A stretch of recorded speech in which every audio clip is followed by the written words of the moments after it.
ನಮಸ್ಕಾರಗಳು. News Hunt Kannada ಚಾನೆಲ್ಗೆ ನಿಮ್ಮೆಲ್ಲರಿಗೂ ಸ್ವಾಗತ. ನನ್ನ ಹೆಸರು ಕುಮಾರಿ ನಾಗಿಣಿ ಎಲ್ಕೆ ಅಂತ. ನಾನು ಚಿಕ್ಕೋಡಿ ಶೈಕ್ಷಣಿಕ ಜಿಲ್ಲೆಯ ಹುಕ್ಕೇರಿ ತಾಲೂಕಿನ ಖಾತೆದಾರ್ ಶ್ರೀ ಬಾಲಚಂದ್ರರಾವ್ ಇನಾಮದಾರ್ ಸರ್ಕಾರಿ ಪ್ರೌಢಶಾಲೆ ಅರ್ಜುನವಾಡದಲ್ಲಿ ಸಮಾಜ ವಿಜ್ಞಾನ ವಿಷಯದ ಸಹ ಶಿಕ್ಷಕಿಯಾಗಿ ಕಾರ್ಯನಿರ್ವಹಿಸ್ತಾ ಇದ್ದೇನೆ. ಮಕ್ಕಳೇ, ಮಾರ್ಚ್ ಬಂತು. ನಾವೆಲ್ಲರೂ ಪರೀಕ್ಷೆಗೆ ಸಿದ್ಧತೆ ಮಾಡ್ಕೊಳ್ತಾ ಇದ್ದೀವಿ. ಇನ್ನು ಈ ಪರೀಕ್ಷೆಗೆ ಉತ್ತಮ ಅಂಕವನ್ನು ಗಳಿಸೋದು ಹೇಗೆ ಅಥವಾ ಪಾಸಿಂಗ್ ಅಂಕವನ್ನು ಗಳಿಸೋದು ಹೇಗೆ ಅನ್ನೋದ್ರ ಕುರಿತು ನಾನು ನಿಮಗೆ ಈ ಒಂದು ಕಾರ್ಯಕ್ರಮದಲ್ಲಿ ತಿಳಿಸ್ಕೊಡ್ತೇನೆ. ಮೊಟ್ಟ ಮೊದಲ ಬಾರಿಗೆ ಸಮಾಜ ವಿಜ್ಞಾನ ವಿಷಯದ ವಿಭಾಗಗಳು ಯಾವುವು ಅನ್ನೋದನ್ನು ತಿಳ್ಕೊಳ್ಳೋಣ. ಆ ವಿಭಾಗಗಳು ಅಂದರೆ ಇತಿಹಾಸ, ರಾಜ್ಯಶಾಸ್ತ್ರ, ಸಮಾಜಶಾಸ್ತ್ರ, ಭೂಗೋಳ, ಅರ್ಥಶಾಸ್ತ್ರ ಮತ್ತು ವ್ಯವಹಾರ ಅಧ್ಯಯನ. ಹಾಗಿದ್ರೆ ಈ ಬಾರಿ ಪರೀಕ್ಷೆಗೆ ಎಲ್ಲ ಪಾಠಗಳಿದಾವ? ಇಲ್ಲ ಮಕ್ಕಳೇ, ಕೆಲವೊಂದು ಪಾಠಗಳನ್ನು ಪರೀಕ್ಷೆಯಿಂದ ಕೈ ಬಿಡಲಾಗಿದೆ. ಆ ಪಾಠಗಳು ಯಾವುವು ಅನ್ನೋದನ್ನು ತಿಳ್ಕೊಳ್ಳೋಣ. ನೋಡಿ, ಇತಿಹಾಸ ವಿಷಯದಲ್ಲಿ ಕೈ ಬಿಡಲಾದಂತಹ ಪಾಠ ಅಂತ ಹೇಳಿದ್ರೆ 20ನೇ ಶತಮಾನದ ರಾಜಕೀಯ ಆಯಾಮಗಳು.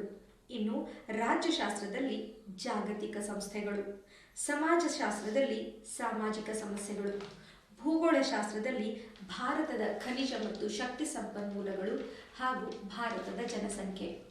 ಅದೇ ರೀತಿಯಾಗಿ ಅರ್ಥಶಾಸ್ತ್ರ ವಿಭಾಗದಲ್ಲಿ 2 ಪಾಠಗಳನ್ನು ಕೈಬಿಟ್ಟಿದ್ದಾರೆ: ಹಣ ಮತ್ತು ಸಾಲ, ಸಾರ್ವಜನಿಕ ಹಣಕಾಸು ಮತ್ತು ಆಯವ್ಯಯ. ಇನ್ನು ವ್ಯವಹಾರ ಅಧ್ಯಯನದಲ್ಲಿ ವ್ಯವಹಾರದ ಜಾಗತೀಕರಣ ಅನ್ನುವಂಥ ಪಾಠವನ್ನು ಕೈಬಿಟ್ಟಿದ್ದಾರೆ.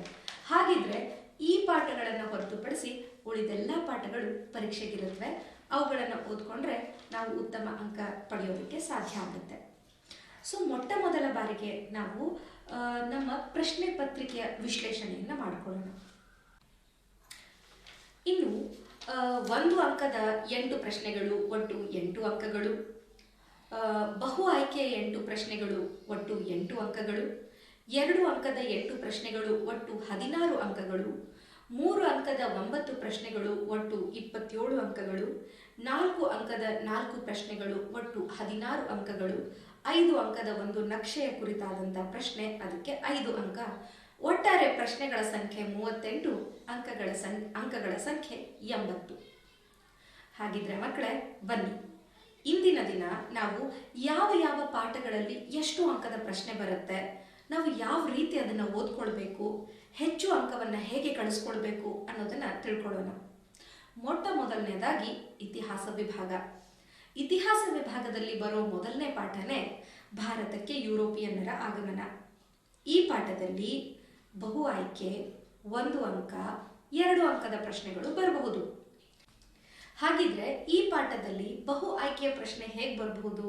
ನೋಡಿ ಮಕ್ಕಳೇ, ಈಗ ತಾನೇ ನೀವು ರಾಜ್ಯ ಮಟ್ಟದ ಪೂರ್ವ ಸಿದ್ಧತಾ ಪರೀಕ್ಷೆಯಲ್ಲಿ ಭಾರತದಲ್ಲಿ ಫ್ರೆಂಚರ ಪ್ರಮುಖ ವ್ಯಾಪಾರ ಕೇಂದ್ರ ಯಾವುದಾಗಿತ್ತು ಅಂತ ಕೇಳಿದ್ದನ್ನ ನೋಡಿದ್ರಿ ಅಲ್ವಾ? ಈ ರೀತಿ ನಮಗೆ ಇನ್ನೂ ಯಾವ ಪ್ರಶ್ನೆ ಬರ್ಬೋದು ಅಂತ ಹೇಳಿದ್ರೆ, ನೀಲಿ ನೀರಿನ ನೀತಿಯನ್ನು ಜಾರಿಗೆ ತಂದವರು ಯಾರು? ಭಾರತ ದೇಶದಲ್ಲಿ ಫ್ರೆಂಚರ ಸಾಮ್ರಾಜ್ಯದ ನಿಜವಾದ ಸ್ಥಾಪಕ ಯಾರು? ದ್ವಿಪ್ರಭುತ್ವ ಸರ್ಕಾರವನ್ನು ಅಥವಾ ಪದ್ಧತಿಯನ್ನು ಜಾರಿಗೆ ತಂದವರು ಯಾರು? ಈ ರೀತಿಯ ಪ್ರಶ್ನೆಗಳು, ದಸ್ತಕ್ಕೆ ಅಂದರೇನು? ಈ ರೀತಿಯ ಪ್ರಶ್ನೆಗಳು ನಮಗೆ ಬರಬಹುದು. ಈ ರೀತಿಯ ನಾವು ಬಹು ಆಯ್ಕೆ 1 ಅಂಕದ ಪ್ರಶ್ನೆಗಳನ್ನು ನಾವು ಓದ್ಕೊಳ್ಬೇಕಾಗುತ್ತೆ. ಇನ್ನು ಈ ಪಾಠದಲ್ಲಿ ಬರ್ಬೋದಾದಂಥ 2 ಅಂಕದ ಪ್ರಶ್ನೆಗಳು ಅಂತ ಹೇಳಿದ್ರೆ, ಯಾಕೆ ಭಾರತಕ್ಕೆ ಜಲಮಾರ್ಗ ಕಂಡುಹಿಡಿಯೋದಕ್ಕೆ ಪ್ರೇರಣೆ ನೀಡಿದ ಅಂಶಗಳು ಯಾವುವು ಅನ್ನುವಂಥದ್ದಾಗಿರ್ಬೋದು, ಪ್ಲಾಸಿ ಕದನಕ್ಕೆ ಕಾರಣ ಪರಿಣಾಮ, ಬಕ್ಸಾರ್ ಕದನಕ್ಕೆ ಕಾರಣ ಪರಿಣಾಮ, ಅಥವಾ 3 ಕಾರ್ನಾಟಿಕ್ ಯುದ್ಧಗಳಿದಾವಲ್ಲ ಅವುಗಳಿಗೆ ಕಾರಣ ಪರಿಣಾಮಗಳು. ಸೊ ಇವುಗಳನ್ನು ಕೇಳ್ಬೋದು. ನೋಡಿ ಮಕ್ಕಳ, ಅದು ಯಾವುದೇ ಯುದ್ಧಗಳಾಗಿರ್ಬೋದು, ಅವು ಯಾವುದಾದ್ರೂ ಒಪ್ಪಂದದೊಂದಿಗೆ ಕೊನೆಗೊಂಡಿದ್ರೆ ಅವುಗಳನ್ನು ಕೂಡ 1 ಅಂಕ ಅಥವಾ ಮಲ್ಟಿಪಲ್ ಚಾಯ್ಸ್ಗೆ ಕೇಳುವಂಥ ಸಾಧ್ಯತೆ ಇರುತ್ತೆ. ಇನ್ನು ಮಕ್ಕಳೇ, 2ನೇ ಪಾಠಕ್ಕೆ ಹೋಗೋದಾದ್ರೆ ಬ್ರಿಟಿಷ್ ಆಳ್ವಿಕೆಯ ವಿಸ್ತರಣೆ. ಈ ಪಾಠದಲ್ಲಿ ನಮಗೆ 1 ಅಂಕ ಅಥವಾ ಒಂದು ಮಲ್ಟಿಪಲ್ ಚಾಯ್ಸ್ ಅಂದರೆ ಬಹು ಆಯ್ಕೆಯ ಪ್ರಶ್ನೆಯನ್ನು ಕೇಳಬಹುದು.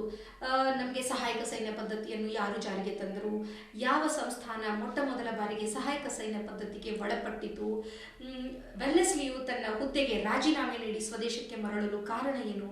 ಈ ರೀತಿಯ ಪ್ರಶ್ನೆಗಳನ್ನು ಈ ಒಂದು ಪಾಠದಲ್ಲಿ ಕೇಳಲಾಗುತ್ತೆ. ಅಷ್ಟೇ ಅಲ್ಲದೆ ಮೊದಲನೇ ಆಂಗ್ಲೋ ಮರಾಠ ಯುದ್ಧಕ್ಕೆ ಕಾರಣವೇನು? ಮೊದಲನೇ ಆಂಗ್ಲೋ ಮರಾಠ ಯುದ್ಧ ಯಾವ ಒಪ್ಪಂದದೊಂದಿಗೆ ಕೊನೆಗೊಂಡಿತು? ಮತ್ತೆ ಮೂರನೇ ಆಂಗ್ಲೋ ಮರಾಠ ಯುದ್ಧ ಯಾವ ಒಪ್ಪಂದದೊಂದಿಗೆ ಕೊನೆಗೊಂಡಿತು ಅನ್ನೋದಾಗಿರ್ಬೋದು, ಅಥವಾ ಪೇಶ್ವೆ ಬಾಜಿರಾಯ ಯಾವ ಒಪ್ಪಂದದಂತೆ ಸಹಾಯಕ ಸೈನ್ಯ ಪದ್ಧತಿಗೆ ಸಹಿ ಹಾಕಿದನು ಅನ್ನುವಂಥದ್ದಾಗಿರ್ಬೋದು, ಲಾರ್ಡ್ ಡಾಲ್ ಹೌಸಿ ಯಾವ ಪದ್ಧತಿಯನ್ನು ಜಾರಿಗೆ ತಂದನು, ಅಥವಾ ದತ್ತು ಮಕ್ಕಳಿಗೆ ಉತ್ತರಾಧಿಕಾರದ ಹಕ್ಕಿಲ್ಲ ಎಂಬ ಪದ್ಧತಿಯನ್ನು ಯಾರು ಜಾರಿಗೆ ತಂದರು ಅನ್ನುವಂಥದ್ದಾಗಿರ್ಬೋದು. ಸೊ ಈ ರೀತಿಯ ಪ್ರಶ್ನೆಗಳು ಕೂಡ ಇಲ್ಲಿ ಕವರ್ ಆಗುತ್ತೆ. ನೆನಪಿನಲ್ಲಿ ಇಟ್ಕೊಳ್ಳಿ, ಈ ಪಾಠವನ್ನ ಡೀಟೇಲ್ ಆಗಿ ಓದ್ಕೊಂಡ್ರೆ ನಾವು ಆ 1 ಅಂಕ ಅಥವಾ ಬಹು ಆಯ್ಕೆಯ ಪ್ರಶ್ನೆಗಳಿಗೆ ಉತ್ತರಿಸಬಹುದಾಗುತ್ತೆ. ಇನ್ನು ಮುಂದೆ ಹೋಗೋದಾದ್ರೆ ಬ್ರಿಟಿಷ್ ಆಳ್ವಿಕೆಯ ಪರಿಣಾಮಗಳು. ಈ ಪಾಠವನ್ನ ನೋಡಿ ಖಡಾಖಂಡಿತವಾಗಿ 3 ಅಂಕಕ್ಕೆ ಕೇಳ್ತಾರೆ ಮಕ್ಕಳ. ಈ ಪಾಠವನ್ನ ನೀವೇನಾದ್ರೂ ಇದ್ರಲ್ಲಿ ಬರುವಂತ ಕಾಮನ್ ಪ್ರಶ್ನೆಗಳೇನು ಗೊತ್ತಾ, ಈ ಹಿಂದೆ ನಾವು ಪ್ರಶ್ನೆ ಪತ್ರಿಕೆಗಳನ್ನು ವಿಶ್ಲೇಷಣೆ ಮಾಡಿದ್ರೆ ಬ್ರಿಟಿಷ್ ಶಿಕ್ಷಣದಿಂದ, ಇಂಗ್ಲಿಷ್ ಶಿಕ್ಷಣದಿಂದ ಆದ ಪರಿಣಾಮಗಳೇನು, ಅಥವಾ ಇಂಗ್ಲಿಷರ ಕಂದಾಯ ಪದ್ಧತಿಯಿಂದ ಆದಂತಹ ಪರಿಣಾಮಗಳೇನು, 1909ರ ಶಾಸನ, 1919ರ ಶಾಸನ, 1935ರ ಶಾಸನ, ಇವುಗಳನ್ನಿಷ್ಟು ನೋಡ್ಕೊಂಡ್ಬಿಟ್ರೆ 3 ಅಂಕ ಖಡಾಖಂಡಿತ. ಇನ್ನೂ ನೀವು ಹೆಚ್ಚು ವಿವರವಾಗಿ ಓದೋದಾದ್ರೆ ನಮ್ಮ ಭೂ ಕಂದಾಯ ಪದ್ಧತಿಗಳಿದಾವಲ್ಲ, ಜಮೀನ್ದಾರಿ ಪದ್ಧತಿ, ರೈತವಾರಿ ಪದ್ಧತಿ, ಮಹಲ್ವಾರಿ ಪದ್ಧತಿ, 3ಅನ್ನು ನೀವು ಲಿಸ್ಟ್ ಔಟ್ ಮಾಡಿಬಿಟ್ಟು ಮೂರನ್ನು ಯಾರು ಜಾರಿಗೆ ತಂದ್ರು, ಎಲ್ಲಿ ಜಾರಿಗೆ ತಂದ್ರು, ಅದರ ಪ್ರಮುಖ ಲಕ್ಷಣಗಳೇನು, ಎಷ್ಟು ತೆರಿಗೆಯನ್ನ ಅಥವಾ ಎಷ್ಟು ಕಂದಾಯವನ್ನ ನಾವಲ್ಲಿ ಕೊಡಬೇಕಾಗಿತ್ತು ಅನ್ನೋದನ್ನ ನೀವು ವಿವರವಾಗಿ 3 ವಿಭಾಗ ಮಾಡಿಕೊಂಡ್ರೆ ಅಲ್ಲೂ ಕೂಡ ನಿಮಗೆ ಉತ್ತಮ ಅಂಕಗಳನ್ನ ಗಳಿಸ್ಕೊಳ್ಳಕ್ಕೆ ಸಾಧ್ಯ ಆಗುತ್ತೆ ಮಕ್ಕಳ. ಇನ್ನು ಕರ್ನಾಟಕದಲ್ಲಿ ಬ್ರಿಟಿಷ್ ಆಳ್ವಿಕೆಗೆ ಪ್ರತಿರೋಧಗಳು. ಈ ಪಾಠ 1 ಅಂಕ, 2 ಅಂಕ, 3 ಅಂಕಗಳಿಗೆ ಬರೋದಕ್ಕೆ ಸಾಧ್ಯತೆ ಇದೆ ಮಕ್ಕಳ. ಈ ಪಾಠದಲ್ಲಿ 1 ಅಂಕ ಅಂತ ಹೇಳಿದ್ರೆ ಈಗಾಗಲೇ 4 ಆಂಗ್ಲೋ ಮೈಸೂರು ಯುದ್ಧಗಳಾಗಿರ್ತಾವ, ಅವುಗಳ ಒಪ್ಪಂದಗಳನ್ನ ಕೇಳ್ಬೋದು. ಉದಾಹರಣೆಗೆ ಮೊದಲ ಆಂಗ್ಲೋ ಮೈಸೂರು ಯುದ್ಧ ಯಾವ ಒಪ್ಪಂದದೊಂದಿಗೆ ಕೊನೆಗೊಂಡಿತು? ಮದ್ರಾಸ್ ಒಪ್ಪಂದ. 3ನೇ ಆಂಗ್ಲೋ ಮೈಸೂರು ಯುದ್ಧ ಯಾವ ಒಪ್ಪಂದದೊಂದಿಗೆ ಕೊನೆಗೊಂಡಿತು? ಶ್ರೀರಂಗಪಟ್ಟಣದ ಒಪ್ಪಂದ ಅಲ್ವಾ? ಅಷ್ಟೇ ಅಲ್ಲ, ಈ ಪಾಠದಲ್ಲಿ 2 ಅಂಕ ಅಂತ ಕೇಳಿದಾಗ ಶ್ರೀರಂಗಪಟ್ಟಣ ಒಪ್ಪಂದದ ಪ್ರಮುಖ ಕರಾರುಗಳು ಯಾವುವು, ಅಥವಾ ಹಲಗಲಿಯ ಬೇಡರ ದಂಗೆಯನ್ನು ಕುರಿತು ವಿವರಿಸಿ, ಸುರಪುರ ದಂಗೆಯ ಕುರಿತು ವಿವರಿಸಿ ಅನ್ನುವಂಥದ್ದಾಗಿರ್ಬೋದು. 3 ಅಂಕ ಅಂತಂದಾಗ ಅಲ್ಲಿ ಖಡಾಖಂಡಿತವಾಗಿ ನಾವು ದೋಂಡಿಯಾ ವಾಗನ ಸಾಧನೆ, ದೋಂಡಿಯಾ ವಾಗ್ ಹೋರಾಡಿದ ರೀತಿ, ಮತ್ತೆ ಸಂಗೊಳ್ಳಿ ರಾಯಣ್ಣ ಹೋರಾಡಿದಂತಹ ರೀತಿ, ಕಿತ್ತೂರು ರಾಣಿ ಚೆನ್ನಮ್ಮ ಅವಳ ಹೋರಾಟದ ರೀತಿಯನ್ನು ನಾವಿಲ್ಲಿ ಡೀಟೇಲ್ ಆಗಿ ಓದ್ಕೊಂಡು, ಮತ್ತು 4 ಆಂಗ್ಲೋ ಮೈಸೂರು ಯುದ್ಧದ ಕಾರಣ ಮತ್ತು ಪರಿಣಾಮಗಳನ್ನ ಓದ್ಕೊಂಡ್ರೆ ಇಲ್ಲಿಯೂ ಕೂಡ ನಾವೇನ್ ಮಾಡ್ಬೋದು ಮಕ್ಕಳ, 3 ಅಂಕ 2 ಅಂಕಗಳನ್ನ ಪಡ್ಕೊಳ್ಳಕ್ಕೆ ಸಾಧ್ಯ ಆಗುತ್ತೆ ಅಂತ ಹೇಳ್ಬೋದು. ಇನ್ನು ಮುಂದೆ ಬರುವಂಥದ್ದು ಸಾಮಾಜಿಕ ಧಾರ್ಮಿಕ ಸುಧಾರಣಾ ಚಳವಳಿಗಳು ಮಕ್ಕಳ. ಈ ಪಾಠದಲ್ಲಿ ನಮಗೆ ಬ್ರಹ್ಮ ಸಮಾಜದ, ಈ ಪಾಠಕ್ಕೆ ನೋಡಿ ಮೊಟ್ಟ ಮೊದಲ ಬಾರಿಗೆ ತಿಳ್ಕೊಳ್ಬೇಕಾಗಿದ್ದು 3 ಅಂಕ. ಖಡಾಖಂಡಿತವಾಗಿ ಈ ಪಾಠದಲ್ಲಿ ಬರೋದು 3 ಅಂಕ. ಆ 3 ಅಂಕ ಯಾವ ರೀತಿಯ ಪ್ರಶ್ನೆಗಳನ್ನು ಹೊಂದಿರಬಹುದು ನೋಡಿ. ಬ್ರಹ್ಮ ಸಮಾಜದ ಪ್ರಮುಖ ಉದ್ದೇಶಗಳು ಯಾವುವು, ಆರ್ಯ ಸಮಾಜದ ಪ್ರಮುಖ ಉದ್ದೇಶಗಳು ಯಾವುವು, ಸತ್ಯಶೋಧಕ ಸಮಾಜ ಕುರಿತು ಬರೆಯಿರಿ. ಆಮೇಲೆ ನಮ್ಮ ಸ್ವಾಮಿ ವಿವೇಕಾನಂದರು ಯುವಶಕ್ತಿಯ ಪ್ರೇರಕರಾಗಿದ್ದರು ಹೇಗೆ ಎಂಬುದನ್ನು ವಿವರಿಸಿ. ಅದೇ ರೀತಿಯಾಗಿ ಥಿಯೋಸೋಫಿಕಲ್ ಸೊಸೈಟಿಯ ಪ್ರಮುಖ ಉದ್ದೇಶಗಳು ಯಾವುವು, ಅನಿ ಬೆಸೆಂಟರ ಸಾಧನೆಗಳೇನು, ಮತ್ತೆ ನಾರಾಯಣ ಗುರು ಅವರ ಸಾಧನೆಯೇನು, ಪೆರಿಯಾರ್ ಅವರ ಚಳುವಳಿ ಕುರಿತು ಬರೆಯಿರಿ. ಸೊ ಈ ರೀತಿ ಪ್ರತಿಯೊಂದು ಚಳುವಳಿಗಳಿದೆ ಅಲ್ಲ ಮಕ್ಕಳ. ನೋಡಿ, ವಿಶೇಷವಾಗಿ ಈ ಸಾಮಾಜಿಕ ಧಾರ್ಮಿಕ ಸುಧಾರಕರು ಆಗಿದ್ದಂತಹ ಸಮಕಾಲೀನ ಸಾಮಾಜಿಕ ಸಮಸ್ಯೆಗಳ ವಿರುದ್ಧನೇ ಹೋರಾಟ ಮಾಡಿದ್ರು. ಜಾತಿ ಪದ್ಧತಿಯನ್ನ ಹೊಡೆದೋಡಿಸುವಂಥದ್ದಾಗಿರ್ಬೋದು, ಬಾಲ್ಯ ವಿವಾಹ ಪದ್ಧತಿಯನ್ನ ನಿಷೇಧಿಸುವಂಥದ್ದಾಗಿರ್ಬಹುದು, ಅಥವಾ ವಿಧವಾ ಪುನರ್ವಿವಾಹಕ್ಕೆ ಅವಕಾಶ ಮಾಡಿಕೊಟ್ಟಂತಾಗಿರ್ಬೋದು, ಅಥವಾ ಶಿಕ್ಷಣವನ್ನ ಸಮಾನವಾಗಿ ಎಲ್ಲರಿಗೂ ನೀಡಬೇಕು ಅನ್ನೋದನ್ನ ಹೇಳಿರುವಂಥದ್ದಾಗಿರ್ಬೋದು. ಈ ಎಲ್ಲ ಚಳುವಳಿಗಳು ಸಾಮಾನ್ಯವಾಗಿ ಒಂದೇ ರೀತಿಯ ಉದ್ದೇಶಗಳ ಹಿಂದೆ ಹೋರಾಟ ಮಾಡಿರೋದ್ರಿಂದ ನಾವು ಇವುಗಳನ್ನ ಈಸಿಯಾಗಿ ನೆನಪಿಟ್ಕೊಳ್ಬಹುದು, 3 ಅಂಕಗಳನ್ನು ಪಡ್ಕೊಳ್ಳೋಕೆ ಸಾಧ್ಯ ಆಗ್ಬಹುದು ಅಂತ ಹೇಳ್ಬೋದು. ಈ ನಿಟ್ಟಿನಲ್ಲಿ ದಯಾನಂದ ಸರಸ್ವತಿ ಅವರ ವೇದಗಳಿಗೆ ಹಿಂತಿರುಗಿ ಅನ್ನುವಂತಹ ಸಂದೇಶ ಕುರಿತು ಬರೀರಿ ಅಂತ ಕೇಳಬಹುದು. ಶುದ್ಧಿ ಚಳುವಳಿಯ ಬಗ್ಗೆ ಕೇಳಬಹುದು ಅಲ್ವಾ ಮಕ್ಕಳೇ. 1 ಅಂಕದ ಪ್ರಶ್ನೆಗಳು ಇಲ್ಲಿ ಎಷ್ಟೊಂದು ಇದೆ ಅಲ್ವಾ. ಅಂದ್ರೆ ಇವಾಗ ರಾಜಾರಾಮ್ ಮೋಹನ್ ರಾಯ್ ಬರೆದ ಇವರು ಸಂವಾದ ಕೌಮುದಿ ಅನ್ನುವಂಥ ಬಂಗಾಳಿ ಭಾಷೆಯಲ್ಲಿ ಪತ್ರಿಕೆಯನ್ನು ಬರೀತಾರೆ. ನಮ್ಮ ಸತ್ಯಶೋಧಕ ಸಮಾಜದ ಸ್ಥಾಪಕರಾದಂಥ ಜ್ಯೋತಿಬಾ ಫುಲೆ ಇವರು ಕೂಡ ಗುಲಾಮಗಿರಿ ಅನ್ನುವಂಥ ಗ್ರಂಥವನ್ನು ಬರೀತಾರೆ ಅಲ್ವಾ. ಸೊ ಸತ್ಯಾರ್ಥ ಪ್ರಕಾಶ ಅನ್ನುವಂಥದ್ದು ನಮ್ಮ ಇವ್ರದ್ದು ದಯಾನಂದ ಸರಸ್ವತಿ ಅವರ ಒಂದು ಗ್ರಂಥ. ಸೊ ಮಕ್ಕಳ, ಈ ರೀತಿ ನಾವು ಡೀಟೇಲ್ ಆಗಿ ಓದ್ತಾ ಹೋದ್ರೆ ನಮ್ಗೇನಾಗ್ಬೋದು ಅಂತಂದ್ರೆ ಅಂಕಗಳನ್ನು ಗಳಿಸ್ಕೊಳ್ಳೋಕೆ ಇಲ್ಲಿ ಸಾಧ್ಯ ಆಗುತ್ತೆ ಅಂತ ಹೇಳ್ಬೋದು. ಭಾರತದ ಪ್ರಥಮ ಸ್ವಾತಂತ್ರ್ಯ ಸಂಗ್ರಾಮ ಮುಂದಿನ ಪಾಠ. ಈ ಪಾಠ ಏನಿದೆ ಅಲ್ಲ ಮಕ್ಕಳೇ, ಈ ಪಾಠಕ್ಕೆ ನಮಗೆ 3 ಅಂಕ 4 ಅಂಕಗಳನ್ನ ಖಡಾಖಂಡಿತವಾಗಿ ಕೇಳ್ತಾರೆ ಮಕ್ಕಳ. ನಮ್ಗೆ ಈಗಾಗಲೇ ಒಂದು ಮಾಡೆಲ್ ಪ್ರಶ್ನೆ ಪತ್ರಿಕೆಯನ್ನು ಕೂಡ ಕರ್ನಾಟಕ ಪರೀಕ್ಷಾ ಮಂಡಳಿಯವರು ಬಿಟ್ಟಿದ್ರಲ್ವಾ. ಆ ಒಂದು ಪ್ರಶ್ನೆ ಪತ್ರಿಕೆಯಲ್ಲಿ 1 ಅಂಕದ ಒಂದು ಪ್ರಶ್ನೆಯನ್ನ ಇಲ್ಲಿ ಕೇಳಿದ್ರು. ಅಂದ್ರೆ ಕಾನ್ಪುರದಲ್ಲಿ ದಂಗೆಯ ನಾಯಕತ್ವ ವಹಿಸಿದವರು ಯಾರು ಅಂತ. ಇದು ನಾನಾ ಸಾಹೇಬ್. ಆ ರೀತಿ 1 ಅಂಕ ಪ್ರಶ್ನೆಯಲ್ಲಿ ಬರ್ಬೋದಾದ್ರೆ ನಮಗೆ ಬಹುಶಃ ರಾಯಲ್ ಎನ್ಫೀಲ್ಡ್ ಬಂದೂಕುಗಳ ಬಗ್ಗೆ ಕೇಳ್ಬೋದು, ಝಾನ್ಸಿಯಲ್ಲಿ ದಂಗೆಯ ನಾಯಕತ್ವ ವಹಿಸಿದವರು ಯಾರಾಗಿದ್ರು ಅಂತ ತಿಳ್ಕೊಬಹುದು, ಅಥವಾ ಲಾರ್ಡ್ ಡಾಲ್ಹೌಸಿ ಜಾರಿಗೆ ತಂದ ಪದ್ಧತಿ ಯಾವ್ದಾಗಿತ್ತು ಅನ್ನೋದನ್ನ ಇಲ್ಲಿ ಕೇಳಬಹುದು. ಜೊತೆಗೆ ಮೊಟ್ಟ ಮೊದಲ ಬಾರಿಗೆ ಬ್ರಿಟಿಷರ ವಿರುದ್ಧ ದಂಗೆ ಎದ್ದ ಸೈನಿಕ ಯಾರು, ಆತ ಮಂಗಲ್ ಪಾಂಡೆ, ಆತನ ಬಗ್ಗೆ ಕೇಳುವಂಥದ್ದಾಗಿರಬಹುದು. ಮಕ್ಕಳೇ, ಅದೇನೇ ಇದ್ರೂ 3 ಮತ್ತು 4 ಅಂಕದ ಪ್ರಶ್ನೆಗಳು ಈ ಪಾಠದಲ್ಲಿ ಹೇಗೆ ಬರ್ಬೋದು ಅಂತಂದ್ರೆ ಪ್ರತಿಯೊಂದು ಕಾರಣಗಳು, ಅಂದ್ರೆ 1857ರ ಭಾರತದ ಪ್ರಥಮ ಸ್ವಾತಂತ್ರ್ಯ ಸಂಗ್ರಾಮಕ್ಕೆ ರಾಜಕೀಯ ಕಾರಣಗಳು, ಆರ್ಥಿಕ ಕಾರಣಗಳು, ಧಾರ್ಮಿಕ ಕಾರಣಗಳು, ಸೈನಿಕ ಕಾರಣಗಳು, ತಕ್ಷಣದ ಕಾರಣಗಳು, ಅದೇ ರೀತಿಯಾಗಿ 1857ರ ದಂಗೆಯ ವಿಫಲತೆಗೆ ಕಾರಣಗಳು ಮತ್ತು 1857ರ ದಂಗೆಯಿಂದಾದ ಪರಿಣಾಮಗಳೇನು ಅನ್ನುವಂಥದ್ದು, ಇವುಗಳನ್ನ ನಾವು ಓದ್ಕೊಂಡಿದ್ದೆ ಆದ್ರೆ 3 ಅಂಕ ಮತ್ತು 4 ಅಂಕಗಳನ್ನ ಗಳಿಸ್ಕೊಳ್ಳಕ್ಕೆ ಸಾಧ್ಯ ಆಗತ್ತೆ ಮಕ್ಕಳ. ಮರಿಲಾರ್ದೆ ಈ ಎಲ್ಲಾ ಪ್ರಶ್ನೆಗಳಿಗೆ ಉತ್ತರಗಳನ್ನ ಸಿದ್ಧ ಮಾಡ್ಕೊಳ್ಳಿ. ಮುಂದೆ ಹೋಗೋದಾಯ್ತು ಅಂತ ಹೇಳಿದ್ರೆ ಸ್ವಾತಂತ್ರ್ಯ ಹೋರಾಟ. ಮಕ್ಕಳೇ, ಸ್ವಾತಂತ್ರ್ಯ ಹೋರಾಟ ಈ ಒಂದು ಪಾಠದಲ್ಲಿ ನಮ್ಗೆ 4 ಅಂಕದ ಪ್ರಶ್ನೆನೇ ಮುಖ್ಯವಾಗಿ ಕೊಡುವಂಥದ್ದು. 4 ಅಂಕದ ಪ್ರಶ್ನೆ ಇಲ್ಲಿ ಬರೋದೆ ಮಂದಗಾಮಿಗಳು, ತೀವ್ರಗಾಮಿಗಳು. ಅವರು ತೀವ್ರಗಾಮಿಗಳಲ್ಲಿ ಬಂಗಾಳ ವಿಭಜನೆ, ತಿಲಕರ ಪಾತ್ರ, ಇನ್ನು ಕ್ರಾಂತಿಕಾರಿಗಳು. ಹಾಗಿದ್ರೆ ನಮಗೆ ಕಾಂಗ್ರೆಸ್ ಪಕ್ಷ ಹೇಗೆ ರಚನೆ ಆಯಿತು ಅನ್ನುವಂಥದ್ದನ್ನ ಕೇಳಬಹುದು, ಅಥವಾ ಮಂದಗಾಮಿಗಳು ಯಾರು, ಅವರ ಕಾರ್ಯವಿಧಾನ ಹೇಗಿತ್ತು, ಅವರ ಪ್ರಮುಖ ಬೇಡಿಕೆಗಳು ಯಾವುವು ಅನ್ನುವಂಥ ಪ್ರಶ್ನೆ 4 ಅಂಕಕ್ಕೆ ಬಂದಿರೋದಾಗಿರ್ಬೋದು, ಅಥವಾ ತೀವ್ರಗಾಮಿಗಳು ಸ್ವಾತಂತ್ರ್ಯ ಹೋರಾಟದಲ್ಲಿ ಹೇಗೆ ಪಾತ್ರ ವಹಿಸಿದರು ಅಂತ ಕೇಳ್ಬೋದು, ಅಥವಾ ಡೈರೆಕ್ಟ್ ಆಗಿ ಬಂಗಾಳ ವಿಭಜನೆಯನ್ನು ಏಕೆ ಮಾಡಲಾಯಿತು, ಅದನ್ನು ಹೇಗೆ ರದ್ದುಪಡಿಸಲಾಯಿತು ಅನ್ನುವಂಥ ಪ್ರಶ್ನೆ, ಅಥವಾ ಭಾರತ ಸ್ವಾತಂತ್ರ್ಯ ಹೋರಾಟಕ್ಕೆ ಬಾಲ ಗಂಗಾಧರ ತಿಲಕರ ಕೊಡುಗೆಗಳನ್ನು ವಿವರಿಸಿ ಅನ್ನುವಂಥ ಪ್ರಶ್ನೆಯನ್ನ ಕೇಳುವಂಥದ್ದಾಗಿರ್ಬೋದು. ಮಕ್ಕಳ, ಇಷ್ಟು ಓದ್ಕೊಂಡ್ರೆ ನಮಗೆ ಖಡಾಖಂಡಿತವಾಗಿ 3 ಅಥವಾ 4 ಅಂಕ ಇಲ್ಲಿ ಕವರ್ ಆಗುತ್ತೆ.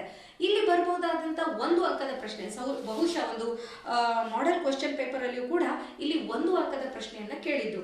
ಈ 1 ಅಂಕದ ಪ್ರಶ್ನೆ ಹೇಗಿರ್ಬೋದು ಅಂತ ಹೇಳಿದ್ರೆ, ವರ್ನಾಕ್ಯುಲರ್ ಪ್ರೆಸ್ ಕಾಯ್ದೆಯನ್ನು ಯಾರು ಜಾರಿಗೆ ತೆಗೆದುಕೊಂಡು ಬಂದ್ರು, ಅಥವಾ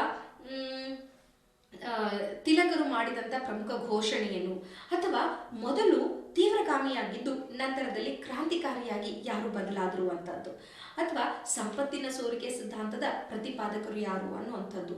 ಸೊ ಈ ರೀತಿಯ ಪ್ರಶ್ನೆಗಳು 1 ಅಂಕಕ್ಕೆ ಇಲ್ಲಿ ಬರುವಂತಹ ಸಾಧ್ಯತೆ ಇರುತ್ತೆ. ಇನ್ನು 4 ಮತ್ತು 3 ಅಂಕದ ಪ್ರಶ್ನೆಗಳು ಹೇಗೆ ಬರುತ್ತವೆ ಅನ್ನೋದನ್ನ ನಾನು ನಿಮ್ಗೆ ಹೇಳಿದೆ. ಇನ್ನು ಮುಂದೆ ಹೋಗುವಂತ ಪಾಠ ಅಂತ ಹೇಳಿದ್ರೆ, ಓಕೆ, ಇನ್ನು ಮುಂದಿನ ಪಾಠ ಗಾಂಧಿ ಯುಗ ಮತ್ತು ರಾಷ್ಟ್ರೀಯ ಹೋರಾಟ.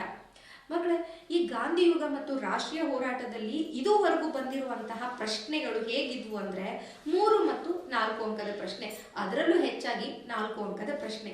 ಏನ್ ಬರ್ಬೋದು 4 ಅಂಕದ ಪ್ರಶ್ನೆ ಅಥವಾ 3 ಅಂಕದ ಪ್ರಶ್ನೆ ಅಂದಾಗ, ಅಸಹಕಾರ ಚಳುವಳಿಯ ಪ್ರಮುಖ ಕಾರ್ಯಕ್ರಮಗಳು ಯಾವುವು, ಅಥವಾ ಅಸಹಕಾರ ಚಳುವಳಿಯ ಸಂದರ್ಭದಲ್ಲಿ ಆದ ಪ್ರಮುಖ ಬೆಳವಣಿಗೆಗಳು ಯಾವುವು, ಅವುಗಳನ್ನ ಪಾಯಿಂಟ್ ವೈಸ್ ಅವರೇ ಪುಸ್ತಕದಲ್ಲಿ ಕೊಟ್ಟು ಬಿಟ್ಟಿದ್ದಾರೆ ಅಲ್ವಾ.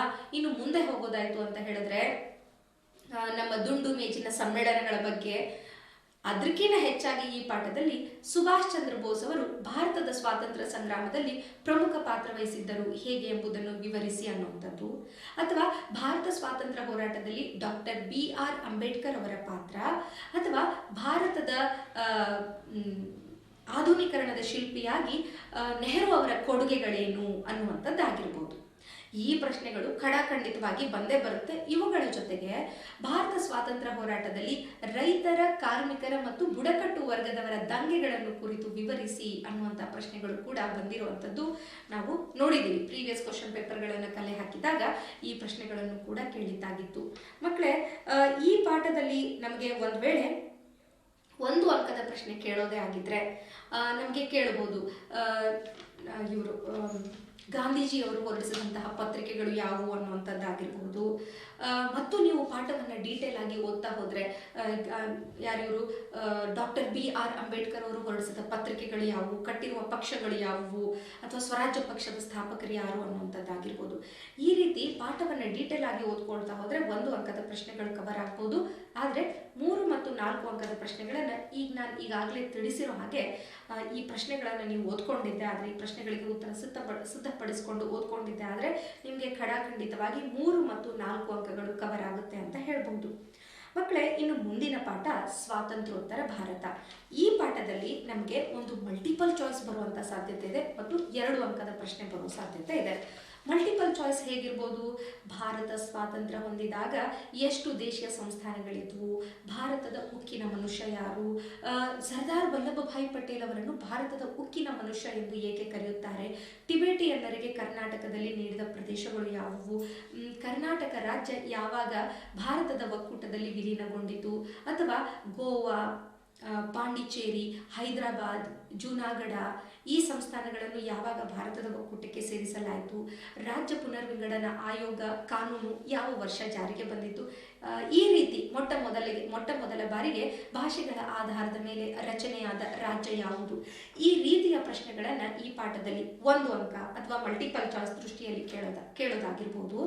ಇನ್ನು 2 ಅಂಕ ಇದೆಯಲ್ಲ, ಇದು ಬಹಳ ಪರ್ಫೆಕ್ಟ್ ಇದೆ ಮಕ್ಕಳ. ಇದರಲ್ಲಿ ಗೋವಾ, ಹೈದರಾಬಾದ್ ಮತ್ತು ಪಾಂಡಿಚೇರಿ ಈ ಸಂಸ್ಥಾನಗಳನ್ನು ಅಥವಾ ಈ ಸಂಸ್ಥಾನಗಳನ್ನು ಭಾರತದ ಒಕ್ಕೂಟಕ್ಕೆ ಹೇಗೆ ಸೇರಿಸಲಾಯಿತು ಅನ್ನುವಂಥದ್ದನ್ನು ನಾವು ವಿವರವಾಗಿ ಓದ್ಕೊಳ್ಬೇಕಾಗುತ್ತೆ. ಜೊತೆಗೆ ಜಮ್ಮು ಕಾಶ್ಮೀರದ ಕೂಡ.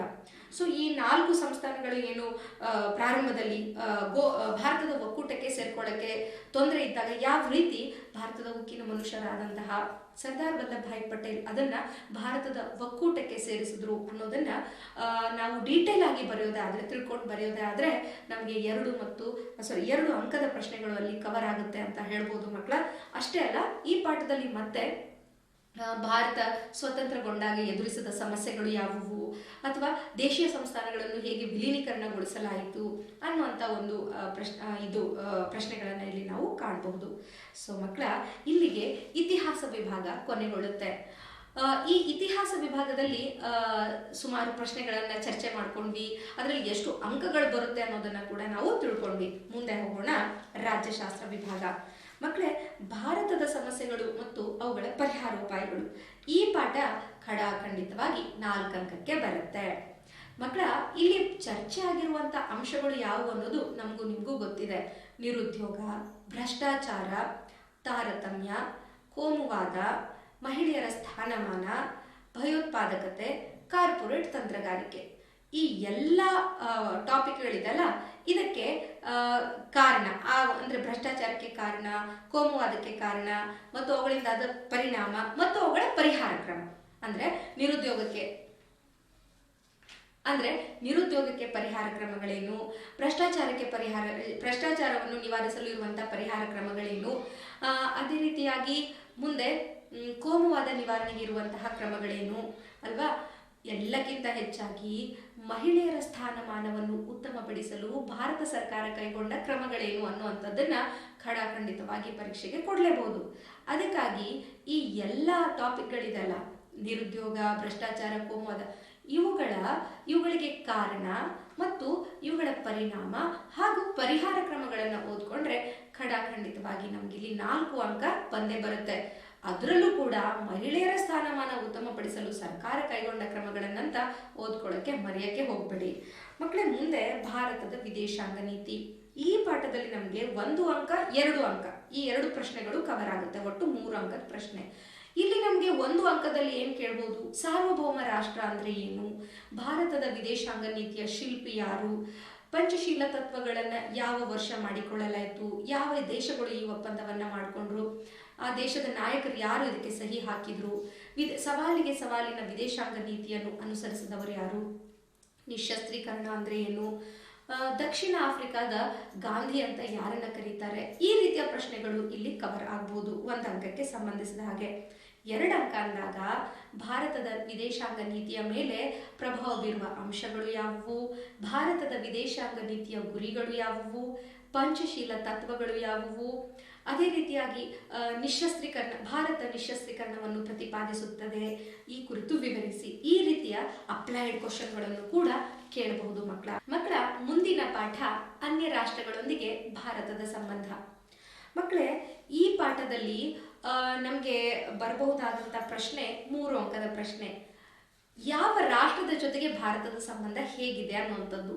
ಅದರಲ್ಲಿ ವಿಶೇಷವಾಗಿ ಚೀನಾ ರಾಷ್ಟ್ರದೊಂದಿಗೆ ಭಾರತದ ಸಂಬಂಧ ಹೇಗಿದೆ ಮತ್ತು ರಷ್ಯಾದೊಂದಿಗೆ ಭಾರತದ ಸಂಬಂಧ ಹೇಗಿದೆ ಅನ್ನೋದನ್ನ ನೀವು ಕೂಲಂಕುಷವಾಗಿ ಓದ್ಕೊಳ್ಳೇಬೇಕು. ಜೊತೆಗೆ ಪಾಕಿಸ್ತಾನ ಮತ್ತು ಅಮೆರಿಕ ಜೊತೆಗೆ ಭಾರತದ ಸಂಬಂಧ ಹೇಗಿದೆ.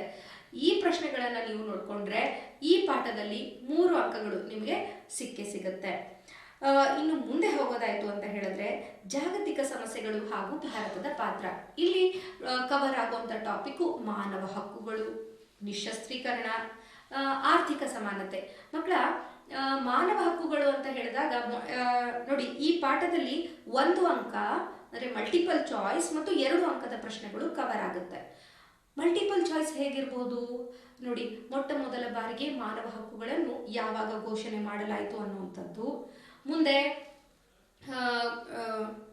ನಿಶಸ್ತ್ರೀಕರಣ ಅಂದ್ರೆ ಏನು, ನಿಶಸ್ತ್ರೀಕರಣದ ಹಿನ್ನೆಲೆಯಲ್ಲಿ ನಡೆದ ಪ್ರಮುಖ ಒಪ್ಪಂದಗಳು ಯಾವುವು, ಭಾರತದಲ್ಲಿ ಮೂಲಭೂತ ಹಕ್ಕುಗಳು ಯಾವ ಭಾಗ ಮತ್ತು ಯಾವ ವಿಧಿಗಳಲ್ಲಿವೆ ಅನ್ನುವಂಥದ್ದನ್ನ ನಾವಿಲ್ಲಿ ನೋಡ್ಬೋದು. 2 ಅಂಕದ ಪ್ರಶ್ನೆ ಹೇಗೆ ಬರ್ಬೋದು ನೋಡಿ, ಮಾನವ ಹಕ್ಕುಗಳ ಹಿನ್ನೆಲೆಯಲ್ಲಿ ನಡೆದ ಪ್ರಮುಖ ಕ್ರಾಂತಿಗಳು ಯಾವುವು, 2ನೇ ಮಹಾಯುದ್ಧ ಮುಗಿದ ನಂತರ ಸಂಭವಿಸಿದ ಸಮಸ್ಯೆಗಳು ಯಾವುವು, ನಿಶಸ್ತ್ರೀಕರಣದ ಹಿನ್ನೆಲೆಯಲ್ಲಿ ನಡೆದ ಪ್ರಮುಖ ಒಪ್ಪಂದಗಳು ಯಾವುವು, ಭಾರತ ಮಾನವ ಹಕ್ಕುಗಳನ್ನು ಪಾಲಿಸುತ್ತಿದೆ ಎಂಬುದನ್ನು ಸಮರ್ಥಿಸಿರಿ ಅನ್ನುವಂಥ ಪ್ರಶ್ನೆ ಆಗಿರ್ಬೋದು, ಅಥವಾ ಆರ್ಥಿಕ ಸಮಾನತೆ ಸಾಧಿಸುವುದಕ್ಕಾಗಿ ಭಾರತ ಹೇಗೆ ಕ್ರಮ ಕೈಗೊಂಡಿತು ಅನ್ನುವಂಥದ್ದಾಗಿರ್ಬೋದು. ಈ ರೀತಿಯ ಪ್ರಶ್ನೆಗಳನ್ನು ನಾವು ಸಿದ್ಧ ಮಾಡಿಕೊಂಡ್ರೆ ಇಲ್ಲಿ ನಾವು 2 ಅಂಕದ ಪ್ರಶ್ನೆಗಳಿಗೂ ಕೂಡ ಉತ್ತಮ ಅಂಕ ಪಡ್ಕೊಳ್ಳೋಕ್ಕೆ ಸಾಧ್ಯ ಆಗುತ್ತೆ. ಮುಂದೆ ಸಮಾಜಶಾಸ್ತ್ರ ವಿಭಾಗ. ಸಮಾಜಶಾಸ್ತ್ರ ವಿಭಾಗದಲ್ಲಿ ಸಾಮಾಜಿಕ ಸ್ತರ ವಿನ್ಯಾಸ ಅನ್ನುವಂಥ ಪಾಠ. ಈ ಪಾಠವನ್ನ ಖಂಡಿತವಾಗಿ 3 ಅಂಕಕ್ಕೆ ಕೇಳ್ತಾರೆ.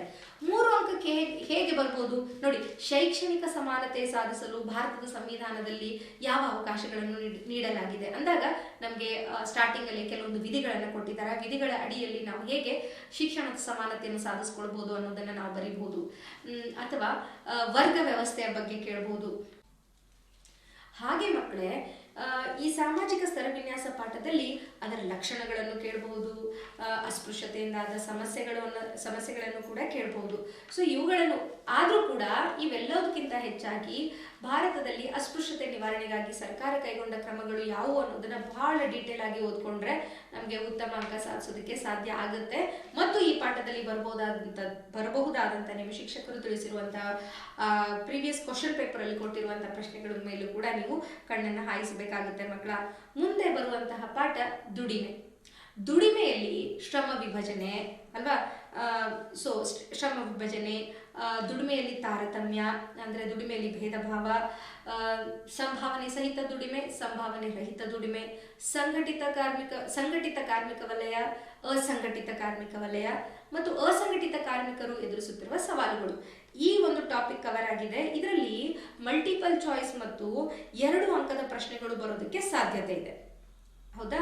ಸೊ ಮಲ್ಟಿಪಲ್ ಚಾಯ್ಸ್ ಏನಾಗಿರ್ಬೋದು, ಪ್ಲೇಟೋ ಬರೆದ ಕೃತಿ ಯಾವುದು, ಅಥವಾ ಅಸಂಘಟಿತ ವಲಯ ಅಂದ್ರೆ ಏನು, ಅಥವಾ ಯಾವ ವಿಧದ ಉದ್ಯೋಗಗಳು ಸಂಘಟಿತ ಅಸಂಘಟಿತ ವಲಯಗಳಲ್ಲಿ ಬರುತ್ತವೆ ಅನ್ನುವಂಥದ್ದಾಗಿರ್ಬಹುದು, ಸಾಮಾಜಿಕ ಭದ್ರತೆ ಅಂದ್ರೆ ಏನು ಅನ್ನುವಂಥದ್ದಾಗಿರ್ಬೋದು. ಈ ರೀತಿಯ 1 ಅಂಕದ ಪ್ರಶ್ನೆಗಳು ಇಲ್ಲಿ ಬರುವಂತ ಸಾಧ್ಯತೆ ಇದೆ. ಮತ್ತು ಇಲ್ಲಿ ಬರಬಹುದಾದಂಥ 2 ಅಂಕದ ಪ್ರಶ್ನೆ ಅಂತ ಹೇಳಿದ್ರೆ ವ್ಯತ್ಯಾಸಗಳು. ಹೌದು ಮಕ್ಕಳ, ಸಂಭಾವನೆ ಸಹಿತ ದುಡಿಮೆ ಮತ್ತು ಸಂಭಾವನೆ ರಹಿತ ದುಡಿಮೆಗೆ ವ್ಯತ್ಯಾಸಗಳನ್ನು ಕೇಳ್ಬೋದು, ಅಥವಾ ಸಂಘಟಿತ ಮತ್ತು ಅಸಂಘಟಿತ ವಲಯದ ಕಾರ್ಮಿಕರ ನಡುವೆ ಇರುವಂತಹ ಸಂಘಟಿತ ಮತ್ತು ಅಸಂಘಟಿತ ವಲಯದ ನಡುವೆ ಇರುವಂತಹ ವ್ಯತ್ಯಾಸಗಳನ್ನು ಇಲ್ಲಿ ಕೇಳ್ಬೋದು, ಅಥವಾ ಅಸಂಘಟಿತ ವಲಯದ ಕಾರ್ಮಿಕರು ಎದುರಿಸುತ್ತಿರುವ ಸಾಮಾಜಿಕ ಸಮಸ್ಯೆಗಳು ಯಾವುವು ಅನ್ನುವಂಥ ಪ್ರಶ್ನೆಗಳನ್ನು ಇಲ್ಲಿ ಕೇಳಬಹುದು. ದುಡಿಮೆಯಲ್ಲಿನ ತಾರತಮ್ಯ ಅಥವಾ ದುಡಿಮೆಯಲ್ಲಿನ ಭೇದ ಭಾವವನ್ನು ಕುರಿತು ವಿವರಿಸಿ ಅನ್ನುವಂಥದ್ದು ಪ್ರಶ್ನೆ ಕೇಳಬಹುದು. ಶ್ರಮ ವಿಭಜನೆ ಅಂದ್ರೆ ಏನು ಅನ್ನುವಂಥ ಪ್ರಶ್ನೆಯನ್ನು ಕೇಳಬಹುದು. ಶ್ರಮ ವಿಭಜನೆಯಲ್ಲಿರುವ ವಿಧಗಳು ಅಂದ್ರೆ ಸಾಮಾಜಿಕ ಶ್ರಮ ವಿಭಜನೆ ಮತ್ತು ಆರ್ಥಿಕ ಶ್ರಮ ವಿಭಜನೆಯಲ್ಲಿರುವಂತಹ ವ್ಯತ್ಯಾಸವನ್ನ ಕೇಳ್ಬೋದು. ಸೊ ಈ ರೀತಿ ನಾವು ಕವರ್ ಮಾಡ್ಕೊಂಡಿದ್ದೆ ಆದರೆ ಈ ಪಾಠದಲ್ಲಿ ನಾವುಗಳು ಒಂದು ಅಂಕದ ಮಲ್ಟಿಪಲ್ ಚಾಯ್ಸ್ ಮತ್ತು 2 ಅಂಕದ ಪ್ರಶ್ನೆಗಳನ್ನ ಕವರ್ ಮಾಡ್ಕೊಳ್ಬಹುದು. ಇನ್ನು ಮುಂದೆ ಬರುತ್ತೆ ಸಾಮಾಜಿಕ ಚಳುವಳಿಗಳು. ಇದು ಕೂಡ ನಮಗೆ 1 ಅಂಕ ಮಲ್ಟಿಪಲ್ ಚಾಯ್ಸ್ 2 ಅಂಕದ ಪ್ರಶ್ನೆಗಳನ್ನ ಕವರ್ ಮಾಡುತ್ತೆ. ಮಕ್ಕಳೇ, ಇಲ್ಲಿ ಬರಬಹುದಾದಂತಹ ಮಲ್ಟಿಪಲ್ ಚಾಯ್ಸ್ ಅಂದ್ರೆ ಈ ಪರಿಸರ ಚಳವಳಿಗಳಿದಾವಲ್ಲ, ಉದಾಹರಣೆಗೆ ಕರ್ನಾಟಕದಲ್ಲಿ ಕೈಗಾ ಅಣುಸ್ಥಾವರ ವಿರೋಧಿ ಚಳವಳಿಯ ನಾಯಕತ್ವ ವಹಿಸಿದವರು ಯಾರು, ಅಥವಾ ನರ್ಮದಾ ಬಚಾವ್ ಆಂದೋಲನದ ನೇತೃತ್ವ ವಹಿಸಿದವರು ಯಾರು, ಈ ರೀತಿಯ ಪ್ರಶ್ನೆಗಳಾಗಿರ್ಬೋದು. ಇನ್ನು ಪರಿಸರ ಚಳವಳಿ ಅಂದ್ರೇನು, ಚಳವಳಿ ಅಂದ್ರೆ ಏನು ಅನ್ನುವಂಥದ್ದಾಗಿರ್ಬೋದು, ದಂಗೆ ಅಂದ್ರೆ ಏನು, ಜನಮಂದೆ ಅಂದ್ರೆ ಏನು, ಗಲಭೆ ಅಂದ್ರೆ ಏನು ಅನ್ನುವಂಥದ್ದು ಪ್ರಶ್ನೆಗಳನ್ನ ಕೇಳೋದಾಗಿರ್ಬೋದು. ಇನ್ನು ಇಲ್ಲಿ ಕವರ್ ಆಗಬಹುದಾದಂತ 2 ಅಂಕದ ಪ್ರಶ್ನೆ ಅಂದ್ರೆ ಜನಮಂದೆ ಸ್ವರೂಪ ಕುರಿತು ವಿವರಿಸಿ, ಅಥವಾ ಗಲಭೆ ಸ್ವರೂಪ ವಿವರಿಸಿ, ಜನಮಂದೆ ಕುರಿತು ಬರೆಯಿರಿ. ಅದೇ ರೀತಿಯಾಗಿ ಮುಂದೆ ಕೆಲವು ಪರಿಸರ ಚಳವಳಿಗಳಿದಾವಲ್ಲ, ಆ ಪರಿಸರ ಚಳವಳಿ ಕುರಿತು ವಿವರಿಸಿ. ಉದಾಹರಣೆಗೆ ಕರ್ನಾಟಕದ ಕೈಗಾ ಅಣುಸ್ಥಾವರ ವಿರೋಧಿ ಚಳವಳಿಯ ಕುರಿತು ಬರೆಯಿರಿ ಅನ್ನುವಂಥದ್ದಾಗಿರ್ಬೋದು, ಚಿಪ್ಕೋ ಚಳವಳಿಯ ಕುರಿತು ಬರೆಯಿರಿ ಅನ್ನುವಂಥದ್ದಾಗಿರ್ಬೋದು, ರೈತ ಚಳವಳಿಯ ಸಮಸ್ಯೆಗಳು ಯಾವುವು ಅನ್ನುವಂಥದ್ದಾಗಿರ್ಬೋದು, ಪ್ರಮುಖ ಮಹಿಳಾ ಚಳವಳಿಗಳು ಯಾವುವು ಅನ್ನುವಂಥದ್ದಾಗಿರ್ಬೋದು. ಸೊ ಈ ರೀತಿಯ ಪ್ರಶ್ನೆಗಳು ಇಲ್ಲಿ ಕವರ್ ಆಗುತ್ತೆ ಮಕ್ಕಳ. ಸೊ ಈ ರೀತಿಯ ಪ್ರಶ್ನೆಗಳಿಗೂ ಕೂಡ ನಾವು ಸಿದ್ಧತೆಯನ್ನ ಮಾಡ್ಕೊಳ್ಬೇಕಾಗತ್ತೆ. ಜೊತೆಗೆ ಮುಂದೆ ನಾವು ಹೋಗುವಂತ ವಿಭಾಗ ಭೂಗೋಳ. ಮಕ್ಕಳಿಗೆ ಭೂಗೋಳದಲ್ಲಿ ಭಾರತದ ಸ್ಥಾನ ಮತ್ತು ವಿಸ್ತೀರ್ಣ, ಈ ಪಾಠದಲ್ಲಿ ನಿಮ್ಗೆ ತುಂಬಾ ಚೆನ್ನಾಗಿ ಗೊತ್ತಿದೆ ಯಾವ ರೀತಿ ಪ್ರಶ್ನೆ ಬರುತ್ತೆ ಅಂತ. ಖಂಡಿತ ಇದು ನಕ್ಷೆಗೆ ಬರುವಂತಹ ಪ್ರಶ್ನೆ ಆಗಿರೋದ್ರಿಂದ ನೀವು ಅಲ್ಲಿ ಹೆಚ್ಚು ಓದೋದೆಲ್ಲ ಮಾಡಕ್ ಹೋಗ್ಬೇಡಿ, ಬಟ್ ಅಲ್ಲಿರುವಂತಹ ನಕ್ಷೆಗಳನ್ನ ಚೆನ್ನಾಗಿ ನೋಡ್ಕೊಳ್ಳಿ. ಸ್ಥಳಗಳನ್ನ ಪಾಕ್ ಜಲಸಂಧಿ, ಮನ್ನಾರ್ ಖಾರಿ, 82.5 ಡಿಗ್ರಿ ಪೂರ್ವ ಅಲಹಾಬಾದ್ ರೇಖಾಂಶ, 23.5 ಡಿಗ್ರಿ ಕರ್ಕಾಟಕ ಸಂಕ್ರಾಂತಿ ವೃತ್ತ, ಭಾರತದ ಉತ್ತರ ತುದಿ ಇಂದಿರಾ ಕೋಲ್, ಭಾರತದ ದಕ್ಷಿಣ ತುದಿ ಇಂದಿರಾ ಪಾಯಿಂಟ್. ಸೊ ಈ ರೀತಿಯ ಪ್ರಶ್ನೆಗಳನ್ನ ನೋಡ್ಕೊಂಡ್ರೆ ಈ ರೀತಿಯ ಸ್ಥಳಗಳನ್ನ ನೋಡ್ಕೊಂಡ್ರೆ ನಿಮ್ಗೆ ಗುರುತಿಸೋದಕ್ಕೆ ಸರಳ ಆಗುತ್ತೆ. ಮಕ್ಕಳ ಮೊದಲೆಲ್ಲ ಏನ್ ಮಾಡ್ತಾ ಇದ್ರು, ನಕ್ಷೆಯಲ್ಲಿ ಸ್ಥಳಗಳನ್ನ ಪರ್ಯಾಯ ಪದವಾಗಿ ಕೇಳ್ತಾ ಇದ್ರು. ಅಂದ್ರೆ ನಿಮ್ಗೆ ಇಂದಿರಾ ಪಾಯಿಂಟ್ ಗುರುತಿಸ್ರಿ ಅಂತ ಭಾರತದ ಅಂದವಾದ ನಕ್ಷೆ ಬಿಡಿಸಿ ಕೆಳಗಿನ ಸ್ಥಳ ಗುರುತಿಸಿ ಇಂದಿರಾ ಪಾಯಿಂಟ್ ಅಂತ ಹೇಳ್ತಿರ್ಲಿಲ್ಲ. ಅದ್ರ ಬದಲಾಗಿ ಭಾರತದ ದಕ್ಷಿಣ ತುದಿ ಅಂತ ಹೇಳ್ತಾ ಇದ್ರು. ಇನ್ನ ನೀವೇ ತಲೆ ಓಡಿಸಿ ದಕ್ಷಿಣ ತುದಿ ಅಂತಂದ್ರೆ ಅದು ಇಂದಿರಾ ಪಾಯಿಂಟ್ ಅಂತ ತಿಳ್ಕೊಂಡು ಗುರುತಿಸ್ಬೇಕಾಗಿತ್ತು. ಬಹುಶಃ ಈ ಬಾರಿ ಸ್ವಲ್ಪ ಪ್ರಶ್ನೆಗಳನ್ನ ಸರಳ ಮಾಡೋ ಸಾಧ್ಯತೆ ಇದೆ. ನೇರವಾಗಿ ಕೇಳಬಹುದು, ಅಂದ್ರೆ ಇಂದಿರಾ ಪಾಯಿಂಟ್, ಇಂದಿರಾ ಕೋಲ್, ಪಾಕ್ ಜಲಸಂಧಿ, ಮನ್ನಾರ್ ಖಾರಿ, ಈ ರೀತಿ ಡೈರೆಕ್ಟ್ ಆಗಿ ಕ್ವಶನ್ಸ್ ಅನ್ನ ಕೇಳಬಹುದು ಅಂತ ನಮ್ಗೆ, ಸ್ಥಳಗಳನ್ನ ಕೇಳಬಹುದು ಅಂತ ನಮ್ಗೆ ಅನಿಸ್ತಾ ಇದೆ. ಅದು ಕೂಡ ಪರ್ಯಾಯ ಮತ್ತು ನೇರ 2 ರೀತಿಯ ಸ್ಥಳಗಳ ಹೆಸರನ್ನ ತಿಳ್ಕೊಂಡು ನೀವು ಗುರುತಿಸಕ್ಕೆ ಸಿದ್ಧ ಮಾಡ್ಕೊಳ್ಳಿ, ನೆನಪಲ್ಲಿ ಇಟ್ಕೊಳ್ಳಿ. ಭಾರತದ ಸ್ಥಾನ ಮತ್ತು ವಿಸ್ತೀರ್ಣ ಇದು ಮೊದಲನೇ ಪಾಠ, ನಕ್ಷೆಗೆ ಸಂಬಂಧಪಟ್ಟ ಪಾಠವಾಗಿದೆ. ಇನ್ನು 2ನೇದು ಭಾರತದ ಮೇಲ್ಮೈ ಲಕ್ಷಣಗಳು. ನಮ್ಗೆ ಗೊತ್ತಿದೆ ಭಾರತಕ್ಕೆ 4 ಮೇಲ್ಮೈ ಲಕ್ಷಣಗಳಿದಾವೆ ಅಲ್ವಾ.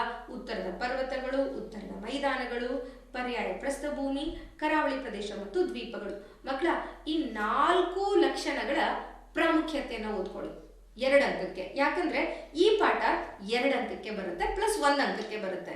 ಸೊ ಮೊದಲ ಬಾರಿಗೆ 2 ಅಂಕಕ್ಕೆ ನೋಡ್ಕೊಳ್ಳೋದಾದ್ರೆ ಈ ಎಲ್ಲಾ ವಿಭಾಗಗಳ ಪ್ರಾಮುಖ್ಯತೆಯನ್ನು ಓದ್ಕೊಳ್ಳಿ. ಅರ್ಥ ಆಗ್ತದೆ. ಮತ್ತೆ ಈ ಪಾಠದಲ್ಲಿ ಕವರ್ ಆಗೋ ಮುಖ್ಯವಾದ ಪ್ರಶ್ನೆ ಯಾವುದು ಅಂತ ನಿಮ್ಗೆ ಗೊತ್ತಿರಲೇಬೇಕು, ಶಿಕ್ಷಕರು ಹೇಳಿರ್ಲೇಬೇಕು. ಅದು ಯಾವುದು ಅಂತ ಹೇಳಿದ್ರೆ ಪೂರ್ವಘಟ್ಟ ಪಶ್ಚಿಮ ಘಟ್ಟಕ್ಕಿರುವ ವ್ಯತ್ಯಾಸಗಳೇನು ಮತ್ತು ಪೂರ್ವ ತೀರ ಮತ್ತು ಪಶ್ಚಿಮ ತೀರಕ್ಕಿರುವ ವ್ಯತ್ಯಾಸಗಳೇನು. ಖಂಡಿತವಾಗಿ ಈ ಪ್ರಶ್ನೆ ಬಂದೇ ಬರ್ಬೋದು ಅಂತ ನಾವೆಲ್ಲ ಎಕ್ಸ್ಪೆಕ್ಟ್ ಮಾಡ್ತೀವಿ. ಸೊ ನೀವು ಏನ್ ಮಾಡ್ಬೇಕು, ಇವುಗಳಿಗೆ ಹೆಚ್ಚಿನ ಒಂದು ಪ್ರಿಫರೆನ್ಸ್ ಅನ್ನ ಕೊಡ್ಬೇಕಾಗ್ತದೆ. ಇನ್ನು ನಮ್ಮ ಉತ್ತರ ಪರ್ವತದಲ್ಲಿ ಬರುವ ಪ್ರಮುಖ ಗಿರಿಧಾಮಗಳು ಯಾವುವು ಅನ್ನುವಂಥದ್ದನ್ನ ಈ ಗಿರಿಧಾಮಗಳು ಯಾವುವು ಅನ್ನುವಂಥದ್ದನ್ನ ಬರೀ ಉತ್ತರ ಪರ್ವತಗಳಷ್ಟೇ ಅಲ್ಲ, ಉತ್ತರ ಪರ್ವತದಲ್ಲಿ 3 ವಿಭಾಗ ಏನ್ ಬರುತ್ತಲ್ಲ, ಆ 3 ವಿಭಾಗದಲ್ಲಿ ಬರುವಂತಹ ಪ್ರಮುಖ ಗಿರಿಧಾಮಗಳನ್ನು ಓದ್ಕೊಳ್ಳುವಂಥದ್ದಾಗಿರ್ಬಹುದು ಮಕ್ಕಳ. ಜೊತೆಗೆ 1 ಅಂಕದ ಪ್ರಶ್ನೆಯಲ್ಲಿ ನಾವು ಈ ಪಾಠದಲ್ಲಿ ಏನ್ ಎಕ್ಸ್ಪೆಕ್ಟ್ ಮಾಡ್ಬೋದು ಅಂತಂದ್ರೆ ಭಾರತದ ಎತ್ತರವಾದ ಶಿಖರ ಯಾವುದು, K2 ಅಥವಾ ಗಾಡ್ವಿನ್ ಆಸ್ಟನ್ ಅಲ್ವಾ. ಅದೇ ರೀತಿಯಾಗಿ ಪ್ರಪಂಚದ ಎತ್ತರದ ಶಿಖರ ಯಾವುದು, ದಕ್ಷಿಣ ಭಾರತದ ಎತ್ತರವಾದ ಶಿಖರ ಯಾವುದು, ಪೂರ್ವ ಘಟ್ಟದ ಎತ್ತರವಾದ ಶಿಖರ ಯಾವುದು, ಪಶ್ಚಿಮ ಘಟ್ಟದ ಎತ್ತರವಾದ ಶಿಖರ ಯಾವುದು ಅನ್ನುವಂಥದ್ದು, ಅಥವಾ ಅರಬ್ಬಿ ಸಮುದ್ರದಲ್ಲಿ ಎಷ್ಟು ದ್ವೀಪಗಳಿವೆ, ಬಂಗಾಳ ಕೊಲ್ಲಿಯಲ್ಲಿ ಎಷ್ಟು ದ್ವೀಪಗಳಿವೆ, ಭಾರತದ ಪೂರ್ವ ತೀರವನ್ನು ಎಷ್ಟು ಭಾಗಗಳಾಗಿ ವಿಂಗಡಿಸಲಾಗಿದೆ, ಅವು ಯಾವುವು, ಪೂರ್ವ ತೀರವನ್ನು ಎಷ್ಟು ಭಾಗ ಭಾಗಗಳಾಗಿ ವಿಂಗಡಿಸಲಾಗಿದೆ, ಅವು ಯಾವುವು? ಈ ರೀತಿ ಒಂದು ಅಂಕದ ಪ್ರಶ್ನೆಗಳು ಕೂಡ ಇಲ್ಲಿ ಕವರ್ ಆಗುವಂತಹ ಸಾಧ್ಯತೆ ಇರುತ್ತೆ ಮಕ್ಕಳ. ಆದುದರಿಂದ ಇದನ್ನು ಕೂಡ ಚೆನ್ನಾಗಿ ನೀವು ಪ್ರಿಪ್ರೇಷನ್ ಮಾಡ್ಕೊಳ್ಬೇಕಾಗುತ್ತೆ. ಇನ್ನು ಮುಂದೆ ಹೋಗೋದಾದ್ರೆ ಭಾರತದ ವಾಯುಗುಣ ಮಕ್ಕಳ. ಈ ಒಂದು ಪ್ರಶ್ನೆಯಲ್ಲಿ ಒಂದು ಅಂಕ ಮಲ್ಟಿಪಲ್ ಚಾಯ್ಸ್ ಅಥವಾ ಒಂದು ಅಂಕ ಮತ್ತು 2 ಅಂಕದ ಪ್ರಶ್ನೆಗಳು ಕವರ್ ಆಗುತ್ತೆ.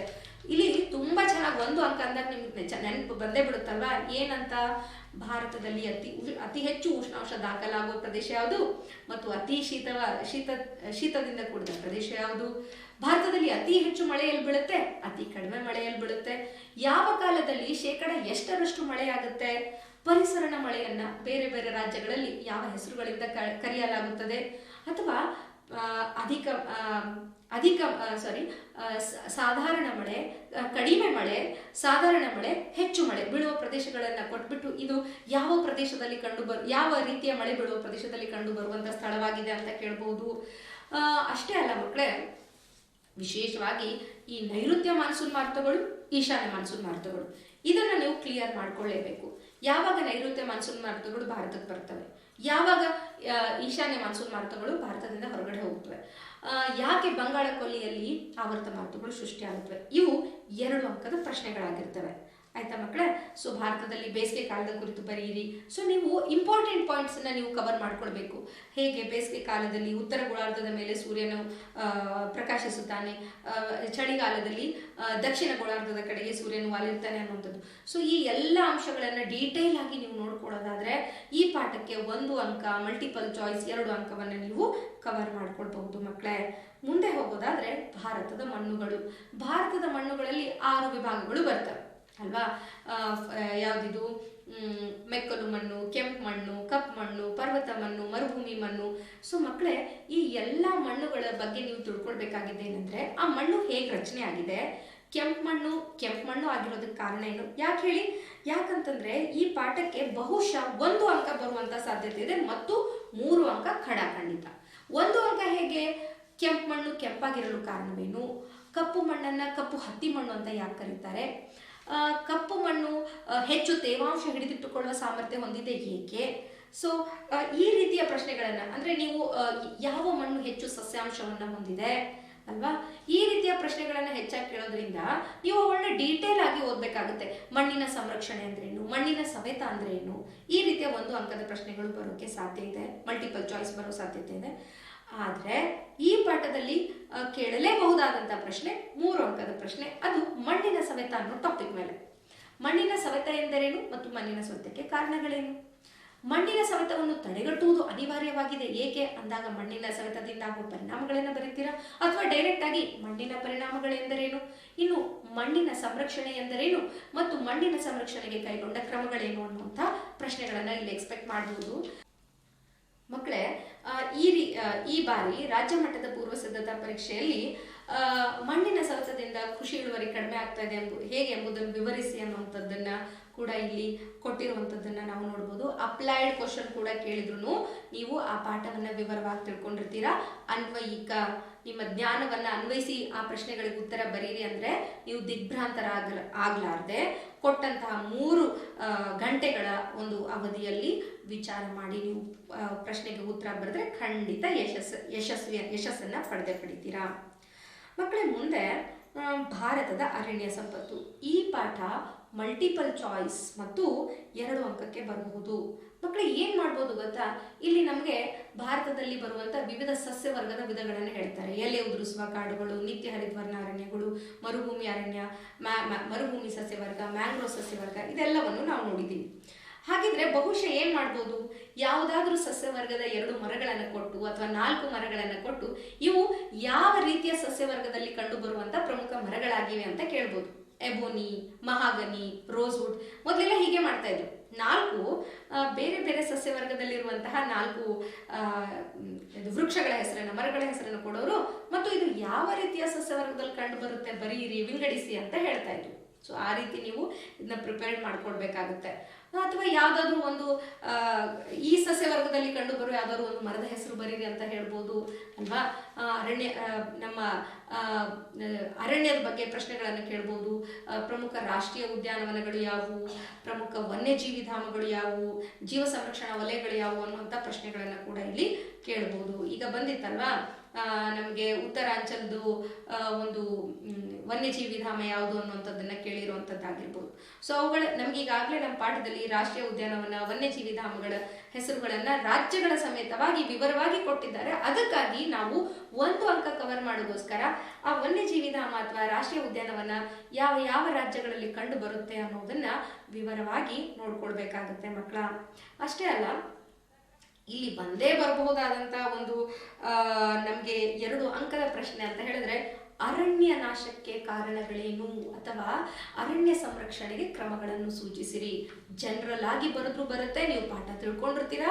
ಪಾಠವನ್ನ ಡೀಟೇಲ್ ಆಗಿ ಓದ್ಕೊಂಡ್ರೆ ಈ ಪ್ರಶ್ನೆಗೂ ಕೂಡ ನೀವು ಉತ್ತಮ ರೀತಿಯಲ್ಲಿ ಉತ್ತರಿಸಬಹುದು ಮಕ್ಕಳೇ. ಇನ್ನು ಮುಂದೆ ಹೋಗೋದಾದ್ರೆ ಭಾರತದ ಜಲಸಂಪನ್ಮೂಲಗಳು. ಮಕ್ಕಳೇ, ಇಲ್ಲಿ ನಮಗೆ 2 ವಿಚಾರಗಳೇ ಬೇಡ, ಯಾಕಂದ್ರೆ ಈ ಪಾಠ ಖಂಡಿತವಾಗಿ ಬರೋದು ನಕ್ಷೆಗೆ ಸಂಬಂಧಿಸಿದಾಗೆ. ಸೊ ಇದರಲ್ಲಿ ಒಂದು ನದಿ ಮತ್ತು ಒಂದು ವಿವಿಧೋದ್ದೇಶ ನದಿ ಕಣಿವೆ ಯೋಜನೆಯನ್ನ ಕೇಳಬಹುದು. ವಿವಿಧೋದ್ದೇಶ ನದಿ ಕಣಿವೆ ಯೋಜನೆ ಅಂದಾಗ ಭಾಕ್ರಾ ನಂಗಲ್, ದಾಮೋದರ್, ಹೀರಾಕುಡ್, ಮಹಾನದಿ ಅಲ್ವಾ, ಕೋಸಿ ಯೋಜನೆ, ರಿಹಾಂದ್ ಯೋಜನೆ, ತುಂಗಭದ್ರಾ ಯೋಜನೆ ಅಥವಾ ಪಂಪಸಾಗರ ಯೋಜನೆ ಅಂತ ಪ್ರಶ್ನೆಗಳಾಗಿರ್ಬೋದು. ಇನ್ನು ನದಿಗಳು ಅಂತ ಹೇಳಿದಾಗ ಮಕ್ಕಳೇ, ನರ್ಮದಾ ನದಿ, ಗಂಗಾ ನದಿ, ಗೋದಾವರಿ ನದಿ, ಕೃಷ್ಣಾ ನದಿ, ತುಂಗಭದ್ರಾ ನದಿ. ಸೊ ಇದನ್ನು ಅಷ್ಟೇ ಮೊದಲು ಏನ್ ಮಾಡ್ತಾ ಇದ್ರು, ಪರ್ಯಾಯ ಪದಗಳಿಂದ ಕೇಳ್ತಾ ಇದ್ರು. ಉದಾಹರಣೆಗೆ ಭಾರತದ ಅಂದವಾದ ನಕ್ಷೆ ಬಿಡಿಸಿ ಕೆಳಗಿನ ಸ್ಥಳ ಗುರುತಿಸಿ. ಎ, ಭಾರತದ ಅತ್ಯಂತ ಉದ್ದವಾದ ನದಿ, ಅಥವಾ ಭಾರತದ ಮೊದಲ ಪಂಚವಾರ್ಷಿಕ ಯೋಜನೆ. ಸೊ ಇದು ಪರ್ಯಾಯ ಪದಗಳು. ಇವಳು ಉತ್ತರ ಏನು ಅನ್ನೋದು ನಿಮ್ಗೆ ಗೊತ್ತಿರಬೇಕು. ಭಾರತದ ಅತ್ಯಂತ ಉದ್ದವಾದ ನದಿ ಗಂಗಾ ನದಿ. ನಂತರದಲ್ಲಿ ಭಾರತದ ಮೊದಲ ವಿವಿಧೋದ್ದೇಶ ನದಿ ಕಣಿವೆ ಯೋಜನೆ ದಾಮೋದರ್ ನದಿ ಕಣಿವೆ ಯೋಜನೆ. ಸೊ ಇವುಗಳನ್ನ ಸರಿಯಾಗಿ ನೋಡಿ, ಸುಮಾರು ಒಂದು 7-8 ಪ್ರಮುಖ ನದಿಗಳು ಬರ್ತದೆ, ಸುಮಾರು 9 ಅಥವಾ 9 ವಿವಿಧೋದ್ದೇಶ ನದಿ ಕಣಿವೆ ಯೋಜನೆಗಳು ಬರ್ತವೆ. ಅವುಗಳನ್ನ ಸರಿಯಾಗಿ ನಕ್ಷೆಯಲ್ಲಿ ಗುರುತಿಸಿದ್ದೇ ಆದ್ರೆ ಖಂಡಿತವಾಗಿ ನಿಮಗೆ ಉತ್ತಮ ಅಂಕ ಗಳಿಸ್ಕೊಳ್ಳೋದಕ್ಕೆ ಸಾಧ್ಯತೆ ಆಗುತ್ತೆ ಅಂತ ಹೇಳ್ಬೋದು. ಇನ್ನು ಮುಂದೆ ಮಕ್ಕಳ, ಭಾರತದ ಭೂ ಸಂಪನ್ಮೂಲದಲ್ಲಿ ನೋಡಿ 4 ಅಂಕದ ಪ್ರಶ್ನೆ ಬಂದೇ ಬರ್ಬೋದು. ಆ 4 ಅಂಕದ ಪ್ರಶ್ನೆ ಹೆಚ್ಚಾಗಿ ನಿಮಗೆ ಕೊಟ್ಟಂತ ಇತ್ತೀಚೆಗೆ ಮಾದರಿ ಪ್ರಶ್ನೆ ಪತ್ರಿಕೆ ಮತ್ತು ರಾಜ್ಯ ಮಟ್ಟದ ಪೂರ್ವ ಸಿದ್ಧತಾ ಪರೀಕ್ಷೆಯಲ್ಲಿ ಆ ಪ್ರಶ್ನೆ ಒಂದೇ ಆಗಿತ್ತು. ಭಾರತದ ಕೃಷಿಯ ವಿಧಾನಗಳು ಯಾವುವು ವಿವರಿಸಿ ಅಂತ. ಸುಮಾರು 7-8 ಕೃಷಿ ವಿಧಾನಗಳಿವೆ. ಅವುಗಳು ಎಂದರೇನು ಅಂತ ಮತ್ತು ಡೀಟೇಲ್ ಆಗಿ ಅವುಗಳನ್ನು ವಿವರಣೆ, ಅಂದ್ರೆ ವಾಣಿಜ್ಯ ಬೇಸಾಯ ಅಂದ್ರೇನು, ಮಿಶ್ರ ಬೇಸಾಯ ಅಂದ್ರೇನು, ಜೀವನಾಧಾರ ಬೇಸಾಯ ಅಂದ್ರೇನು, ಸ್ಥಿರ ಬೇಸಾಯ ಅಂದ್ರೇನು ಅನ್ನೋದನ್ನ ಡೀಟೇಲ್ ಆಗಿ ಓದ್ಕೊಳ್ಬೇಕಾಗುತ್ತೆ. ಜೊತೆಗೆ ಜಾಯ್ಡ್ ಬೆಳೆಗಳು ಯಾವುವು, ಅಥವಾ ನಮಗೆ ಇನ್ನು ಈ ಗೋಧಿ ಬೆಳೆಯೋದಕ್ಕೆ, ಕಬ್ಬು ಬೆಳೆಯೋದಕ್ಕೆ ಬೇಕಾಗುವ ಭೌಗೋಳಿಕ ಸನ್ನಿವೇಶಗಳು ಯಾವುವು ಅನ್ನೋಂಥದ್ದು, ಪುಷ್ಪ ಕೃಷಿ ಅಂದ್ರೆ ಏನು, ಮತ್ತೆ ಪ್ರಮುಖ ನಾರು ಬೆಳೆಗಳ ಕುರಿತು ಇವುಗಳ ಬಗ್ಗೆನೂ ಪ್ರಶ್ನೆಗಳು 1 ಅಂಕದ ಬಗ್ಗೆ ಬರುವಂತ ಸಾಧ್ಯತೆ ಇರೋದ್ರಿಂದ ಇಲ್ಲೂ ಕೂಡ ನೀವು 1 ಅಂಕವನ್ನ ಪಾಠವನ್ನು ಓದ್ಕೊಳ್ಳೋದ್ರ ಮೂಲಕ ಕವರ್ ಮಾಡ್ಕೊಳ್ಬೇಕಾಗತ್ತೆ ಮಕ್ಕಳ. ಇನ್ನು ಮುಂದೆ ಬರುವಂತಹ ಪಾಠ ಭಾರತದ ಸಾರಿಗೆ ಮತ್ತು ಸಂಪರ್ಕ. ಇಲ್ಲಿ ಏನು ಅಂದ್ರೆ 1 ಅಂಕ, 3 ಅಂಕ ಬರುವಂತ ಪ್ರಶ್ನೆ ಇದೆ ಮತ್ತು ಒಂದು ನಕ್ಷೆಗೆ ಪ್ರಶ್ನೆ ಬರುವಂತದ್ದಿದೆ.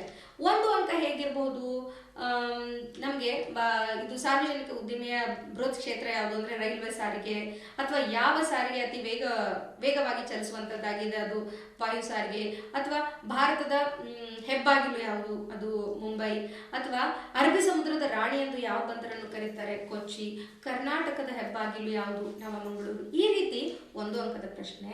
ಇನ್ನು 3 ಅಂಕದ ಪ್ರಶ್ನೆ ಅಂದಾಗ ರಸ್ತೆ ಸಾರಿಗೆಯ ಪ್ರಾಮುಖ್ಯತೆ ಏನು. ನೋಡಿ, ಇವುಗಳನ್ನ ಜನರಲ್ ಆಗಿಯೂ ಬರಿಬಹುದು, ಆದ್ರೆ ಪುಸ್ತಕಕ್ಕೆ ಸಂಬಂಧಪಟ್ಟಂಗೆ ಸ್ವಲ್ಪ ತುಂಬಾ ಆರ್ಗನೈಸ್ಡ್ ಆಗಿ ಆನ್ಸರ್ ಬರೆದ್ರೆ ಒಳ್ಳೆ ಅಂಕ ಸಿಗುತ್ತೆ ಮಕ್ಕಳ. ಇನ್ನು ಸುವರ್ಣ ಚತುಷ್ಕೋಣ ಹೆದ್ದಾರಿಯ ಕುರಿತು ವಿವರಿಸಿ ಅನ್ನುವಂಥದ್ದಾಗಿರ್ಬೋದು, ಅಥವಾ ಮಕ್ಕಳೇ ತುಂಬಾ ಇಂಪಾರ್ಟೆಂಟ್, ಪೂರ್ವ ತೀರ ಮತ್ತು ಪಶ್ಚಿಮ ತೀರದ ಪ್ರಮುಖ ಬಂದರುಗಳು ಯಾವುವು ಅಂತ ಕೇಳಿದಾಗ ನಿಮಗೆ ಬರೆಯಕ್ಕೆ ಬಂದಿರಬೇಕು. ಸಂಪರ್ಕ ಅಂದ್ರೇನು, ಸಂಪರ್ಕದ ವಿಧಗಳು ಯಾವುವು, ಸಂಪರ್ಕದ ವಿಧಗಳಿಗೆ ಉದಾಹರಣೆ ಕೊಡಿ ಅನ್ನುವಂಥದ್ದು. GPS GIS ಏನದು, ದೂರ ಸಂವೇದಿ, ಆಮೇಲೆ ದೂರ ಸಂವೇದಿ ಅನ್ನುವಂಥದ್ದು, ಭೌಗೋಳಿಕ ಮಾಹಿತಿ ವ್ಯವಸ್ಥೆ ಅನ್ನುವಂಥ ಟಾಪಿಕ್ಗಳನ್ನ ಏನು ಕೊಟ್ಟಿದ್ದಾರೆ ಅವುಗಳ ಬಗ್ಗೆ ನೀವು ತಿಳ್ಕೊಂಡಿದ್ದೆ ಆದರೆ ಅನ್ವಯಿಕ ಪ್ರಶ್ನೆಗಳನ್ನು ಕೇಳಿದ್ರು ಕೂಡ ನೀವು ಅಲ್ಲಿ ಉತ್ತಮ ಅಂಕಗಳನ್ನು ಗಳಿಕೆ ಮಾಡ್ಕೊಳ್ಳೋಕ್ಕೆ ಸಾಧ್ಯ ಆಗುತ್ತೆ ಅಂತ ಹೇಳ್ಬೋದು. ಮುಂದೆ ಮಕ್ಕಳ ಭಾರತದ ಈ ಪಾಠದಲ್ಲಿ ಸಾರಿಗೆ ಮತ್ತು ಸಂಪರ್ಕ ಪಾಠದಲ್ಲಿ ನಕ್ಷೆ ಬರುತ್ತೆ ಅಂತ ಹೇಳಿದ್ರೆ ಖಡಾಖಂಡಿತವಾಗಿ ಇಲ್ಲಿ ಭಾರತದ ಪ್ರಮುಖ ಬಂದರುಗಳು, ಭಾರತದ ಪ್ರಮುಖ ವಿಮಾನ ನಿಲ್ದಾಣಗಳು ಅವರೇ ಕೊಟ್ಬಿಟ್ಟಿದ್ದಾರೆ 2 ನಕ್ಷೆ. ಪ್ರತಿದಿನ ನೀವು ಆ ನಕ್ಷೆ ಮೇಲೆ ಕಣ್ಣು ಆಡಿಸ್ತಾ ಇದ್ರೆ ನಿಮಗೆ ನೆನಪಿನಲ್ಲಿ ಉಳಿಯೋದಂತೂ ಸರಿನೇ ಇದೆ ಅಲ್ವಾ ಮಕ್ಕಳೇ? ಸೊ ಮರಿಲಾರದೆ ನೋಡ್ಕೊಳ್ಳಿ, ಬಂದರುಗಳು ಮತ್ತು ವಿಮಾನ ನಿಲ್ದಾಣಗಳು ಅದರಲ್ಲಿ ಯಾವ್ದಾದ್ರು ಒಂದನ್ನ ಕೇಳಬಹುದು. ಸೊ ಮಕ್ಕಳ ಮುಂದೆ ಭಾರತದ ಕೈಗಾರಿಕೆಗಳು. ಈ ಕೈಗಾರಿಕೆಗಳಲ್ಲಿ ಬಹಳ ಕಾಮನ್ ಆಗಿ ನೋಡಿ 3 ಅಂಕಕ್ಕೆ ಬರುವಂಥ ಪ್ರಶ್ನೆ ಬಹಳ ಕಾಮನ್ ಆಗಿ ಕೈಗಾರಿಕೆಗಳ ಸ್ಥಾನೀಕರಣದ ಮೇಲೆ ಪ್ರಭಾವ ಬೀರುವ ಅಂಶಗಳು ಯಾವುವು ಅನ್ನುವಂಥದ್ದು. ಬರೀ ಇದೊಂದೇ ಬರುತ್ತೆ ಅಂತ ಅಲ್ಲ, ಮಾಹಿತಿ ತಂತ್ರಜ್ಞಾನದ ಬಗ್ಗೆ ಕೇಳುವಂಥ ಸಾಧ್ಯತೆ ಇದೆ. ಯಾಕಂದರೆ ಭಾರತ ಮಾಹಿತಿ ತಂತ್ರಜ್ಞಾನದಲ್ಲಿ ಹೆಚ್ಚಿನ ಸಾಧನೆ ಮಾಡಿರುವಂಥ ಒಂದು ರಾಷ್ಟ್ರವಾಗಿದೆ. ಹತ್ತಿ ಬಟ್ಟೆ ಕೈಗಾರಿಕೆ, ಅಲ್ಯೂಮಿನಿಯಂ ಕೈಗಾರಿಕೆ ಬಗ್ಗೆ ಕೇಳ್ಬೋದು. ಸೊ ಎಲ್ಲ ಕೈಗಾರಿಕೆಗಳ ಬಗ್ಗೆ ಇಷ್ಟು ಮಾಡ್ಕೊಳ್ಳಿ. ಅದಕ್ಕೆ ಬೇಕಾಗುವ ಕಚ್ಚಾ ವಸ್ತುಗಳೇನು, ಅದರ ಸ್ಥಾನೀಕರಣದ ಮೇಲೆ ಪ್ರಭಾವ ಬೀರುವ ಅಂಶಗಳೇನು, ಮೊದಲ ಕೈಗಾರಿಕೆ ಎಲ್ಲಿ ಸ್ಥಾಪನೆ ಆಯಿತು, ಮತ್ತು ಅವುಗಳಿಂದ ತಯಾರಾಗುವ ಉತ್ಪನ್ನಗಳು ಯಾವುವು ಅಥವಾ ಅವು ಯಾವ ರಾಜ್ಯಗಳಲ್ಲಿ ಹಂಚಿಕೆಯಾಗಿವೆ ಅನ್ನೋದನ್ನ ನಾವು ತಿಳ್ಕೊಂಡು ಓದ್ಕೊಂಡಿದ್ದಾದರೆ 3 ಅಂಕದ ಪ್ರಶ್ನೆಯನ್ನು ಇಲ್ಲಿ ಎದುರಿಸಬಹುದು. ಜೊತೆಗೆ ಭಾರತದ ಪ್ರಮುಖ ಕೈಗಾರಿಕಾ ಪ್ರದೇಶಗಳು ಯಾವುವು ಅನ್ನುವಂಥದ್ದನ್ನು ಕೂಡ, ಪ್ರಮುಖ ಕಬ್ಬಿಣ ಮತ್ತು ಉಕ್ಕಿನ ಕಾರ್ಖಾನೆಗಳು ಯಾವುವು ಅನ್ನೋದನ್ನು ಕೂಡ ಇಲ್ಲಿ ನಾವು ಕವರ್ ಮಾಡ್ಕೊಳ್ಬೇಕಾಗತ್ತೆ ಮಕ್ಕಳ. ಮುಂದೆ ಹೋಗೋದಾದ್ರೆ ಭಾರತದ ನೈಸರ್ಗಿಕ ವಿಪತ್ತುಗಳು. ಮಕ್ಕಳೇ, ಈ ನೈಸರ್ಗಿಕ ವಿಪತ್ತುಗಳಲ್ಲಿ ಪ್ರವಾಹ, ಭೂಕುಸಿತ, ಸಮುದ್ರ ತೀರದ ಸವೆತ ಮತ್ತು ಭೂಕಂಪ ಈ 4 ಟಾಪಿಕ್ ಅನ್ನ ಕವರ್ ಮಾಡಿದ್ದಾರೆ. 4 ಟಾಪಿಕ್ಗಳಿಗೆ ಏನ್ ಮಾಡಿದ್ದಾರೆ ಮಕ್ಕಳ, 2 ಅಂಕ ಅಥವಾ 3 ಅಂಕ ಕೇಳ್ತೀನಿ ಅಂತ ಹೇಳ್ತಾ ಇದ್ದಾರೆ. ಅಂದಾಗ ನೀವೇನ್ ಮಾಡ್ಬೇಕು ನೋಡಿ, ಪ್ರವಾಹ ಅಂತ ಟಾಪಿಕ್ ಬಂದ್ರೆ ಪ್ರವಾಹಕ್ಕೆ ಕಾರಣಗಳೇನು, ಪ್ರವಾಹದಿಂದ ಆಗುವ ದುಷ್ಪರಿಣಾಮಗಳು ಯಾವುವು ಅಥವಾ ಪರಿಣಾಮಗಳು ಯಾವುವು ಮತ್ತು ಪ್ರವಾಹ ನಿಯಂತ್ರಣಕ್ಕೆ ಕ್ರಮಗಳು ಯಾವುವು, ಈ ರೀತಿ ಪ್ರವಾಹ, ಭೂಕುಸಿತ, ಸಮುದ್ರ ತೀರದ ಸವೆತ ಮತ್ತು ಭೂಕಂಪ ಇವುಗಳ ಬಗ್ಗೆ ಮಾಡ್ಕೊಳ್ಬೇಕು. ಜೊತೆಗೆ ಎಂದರೇನು, ಪ್ರವಾಹ ಎಂದರೇನು, ಭೂಕುಸಿತ ಎಂದರೇನು, ಭೂಕಂಪ ಅಂದ್ರೇನು, ಸಮುದ್ರ ತೀರದ ಸವೆತ ಅಂದ್ರೇನು, ಇವುಗಳನ್ನು ಕೂಡ, ಜೊತೆಗೆ ನೈಸರ್ಗಿಕ ವಿಕೋಪಗಳು ಅಂದ್ರೆ ಏನು, ಅವು ಯಾವುವು ಅನ್ನುವಂಥದ್ದನ್ನು ಕೂಡ ನಾವು ನೋಡಿಕೊಂಡ್ರೆ ಈ ಪಾಠಕ್ಕೆ ಕೇಳ್ಬೋದಾದಂಥ 2 ಅಂಕ ಅಥವಾ 3 ಅಂಕದ ಪ್ರಶ್ನೆಗಳನ್ನು ಯಶಸ್ವಿಯಾಗಿ ನೀವು ಎದುರಿಸಬಹುದು ಅಂತ ನಾನು ನಿಮಗೆ ಹೇಳ್ತೀನಿ. ಜೊತೆಗೆ ಮಕ್ಕಳ, ಈಗ ಭೂಗೋಳ ವಿಭಾಗವನ್ನು ಮುಗಿಸಿ ನಾವು ಸಾಗ್ತಾ ಇದ್ದೀವಿ ಅರ್ಥಶಾಸ್ತ್ರ ವಿಭಾಗದತ್ತ. ಸೊ ಇಲ್ಲಿ ಬರುವಂತ ಮೊದಲ ಪ್ರಶ್ನೆ ಅಭಿವೃದ್ಧಿ ಪಾಠ. ಈ ಅಭಿವೃದ್ಧಿ ಪಾಠದಲ್ಲಿ ಅಭಿವೃದ್ಧಿ ಅಂದ್ರೆ ಏನು, ಪ್ರೊಫೆಸರ್ ಮೇಯರ್ ಮತ್ತು ಬಾಲ್ಡ್ವಿನ್ ಅಭಿವೃದ್ಧಿ ಅಂದ್ರೆ ಏನು ಅಂತ ಹೇಳ್ತಾರೆ. ಆಮೇಲೆ ಪ್ರೊಫೆಸರ್ ಕೊಲಿನ್ ಕ್ಲಾರ್ಕ್ ಆರ್ಥಿಕ ಅಭಿವೃದ್ಧಿ ಅಂದ್ರೆ ಏನು ಅಂತ ಹೇಳ್ತಾ ಇದ್ದಾರೆ.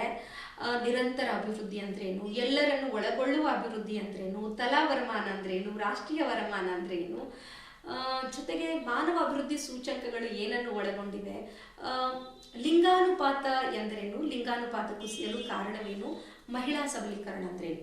ಸೊ ಇವು 1 ಅಂಕದ ಪ್ರಶ್ನೆಗಳು. ಯಾಕಂದ್ರೆ ಈ ಪಾಠ 1 ಅಂಕ ಮತ್ತು 2 ಅಂಕದ ಪ್ರಶ್ನೆಗಳನ್ನು ಒಳಗೊಂಡಿರೋದ್ರಿಂದ ಆ ರೀತಿ ನಾವು ಪ್ರಿಪರೇಷನ್ ಮಾಡ್ಕೊಳ್ತಾ ಹೋಗ್ಬೇಕಾಗುತ್ತೆ. ಇನ್ನು ಮಾನವ ಅಭಿವೃದ್ಧಿ ಸೂಚಿ ಬಗ್ಗೆ 2 ಅಂಕದ ಪ್ರಶ್ನೆಗಳು. ಮಾನವ ಅಭಿವೃದ್ಧಿ ಸೂಚಿ ಏನನ್ನು ಒಳಗೊಂಡಿದೆ ಅಥವಾ ಮಾನವ ಅಭಿವೃದ್ಧಿ ಸೂಚಿಯನ್ನು ಹೇಗೆ ಕಂಡುಹಿಡಿಯಲಾಗುತ್ತದೆ, ಈಗ ನಿಮ್ಗೆ ಬಂದಿತ್ತಲ್ಲ ನಿರೀಕ್ಷಿತ ಜೀವಿತಾವಧಿಯನ್ನು ಹೇಗೆ ಕಂಡುಹಿಡಿಯಲಾಗುತ್ತದೆ ಅಥವಾ ಈ ರೀತಿಯ ಪ್ರಶ್ನೆಗಳು, ಅಪ್ಲೈಡ್ ಅಂದ್ರೆ ಅನ್ವಯಿಕ ಪ್ರಶ್ನೆಗಳು ಕೇಳೋದಾಗಿರಬಹುದು. ನಮ್ಮ ರಾಜ್ಯ ಮಟ್ಟದ ಪೂರ್ವ ಸಿದ್ಧತಾ ಪರೀಕ್ಷೆಯಲ್ಲಿ ಈ ಮಾನವ ಅಭಿವೃದ್ಧಿ ಸೂಚಿಗೆ ಸಂಬಂಧಪಟ್ಟ ಹಾಗೆ ನಿರೀಕ್ಷಿತ ಜೀವಿತಾವಧಿಯನ್ನು ಹೇಗೆ ಕಲೆ ಹಾಕುವರು ಅನ್ನುವಂಥ ಒಂದು ಹೊಸ ಪ್ರಶ್ನೆನ ಇಂಟ್ರೊಡ್ಯೂಸ್ ಮಾಡಿಬಿಟ್ರು. ಅಂದ್ರೆ ಈ ಹಿಂದೆ ಕೇಳಿರ್ಲಿಲ್ಲ. ಅಂದ್ರೆ ಏನ್ ಅರ್ಥ ಗೊತ್ತಾ ಮಕ್ಕಳೇ, ಪ್ರತಿ ಬಾರಿ ಹಿಂದಿನ ಪ್ರಶ್ನೆ ಪತ್ರಿಕೆಯಲ್ಲಿರೋ ಬಂದಿರುವಂತ ಪ್ರಶ್ನೆಗಳೇ ಬರ್ತಾವ ಅಂತ ಈ ಬಾರಿ ಹೊಸ ಪ್ರಶ್ನೆಯನ್ನು ಕೇಳಿದ್ರಲ್ಲ. ಸೊ ಅದಕ್ಕಾಗಿ ನಾವು ತುಂಬಾ ಪ್ರಿಪ್ರೇಷನ್ ಮಾಡ್ಕೊಳ್ಬೇಕಾಗುತ್ತೆ ಅಂತ ಹೇಳಕ್ ಇಷ್ಟಪಡ್ತೀನಿ ಮಕ್ಕಳ. ಸೊ ಈ ರೀತಿ ಇಲ್ಲಿ ಮಹಿಳಾ ಸ್ವಸಹಾಯ ಸಮೂಹಗಳು ಹೇಗೆ ಮಹಿಳೆಯರ ಅಭಿವೃದ್ಧಿಯಲ್ಲಿ ಪ್ರಮುಖ ಪಾತ್ರ ವಹಿಸುತ್ತವೆ ಅನ್ನುವಂಥದ್ದನ್ನು ಕೇಳುವಂಥದ್ದು ಆಗಿರಬಹುದು. ತದನಂತರದಲ್ಲಿ ಗ್ರಾಮೀಣ ಅಭಿವೃದ್ಧಿ ಪಾಠ.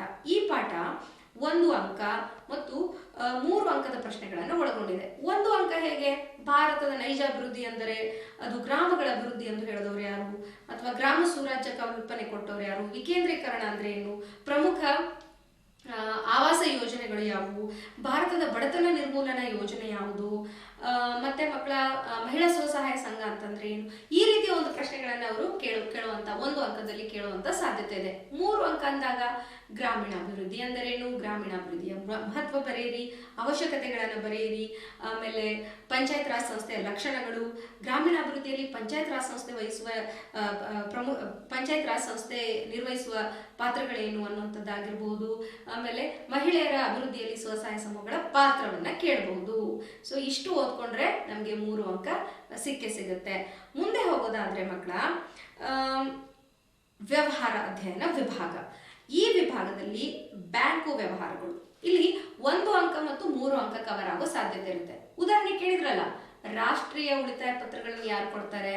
ಖಂಡಿತ ಅಂಚೆ ಕಚೇರಿ. ವ್ಯಾಪಾರಸ್ಥರಿಗೆ ಉಪಯುಕ್ತವಾಗಿರುವಂತಹ ಬ್ಯಾಂಕ್ ಖಾತೆ ಯಾವುದು? ಚಾಲ್ತಿ ಖಾತೆ. ದಿನಕ್ಕೆ ಎಷ್ಟು ಬಾರಿ ಆದರೂ ವ್ಯವಹಾರ ಮಾಡುವಂತ ಖಾತೆ ಯಾವುದು? ಚಾಲ್ತಿ ಖಾತೆ. ವಿದ್ಯಾರ್ಥಿಗಳಿಗೆ ಉಪಯುಕ್ತವಾದಂತಹ ಖಾತೆ ಯಾವುದು?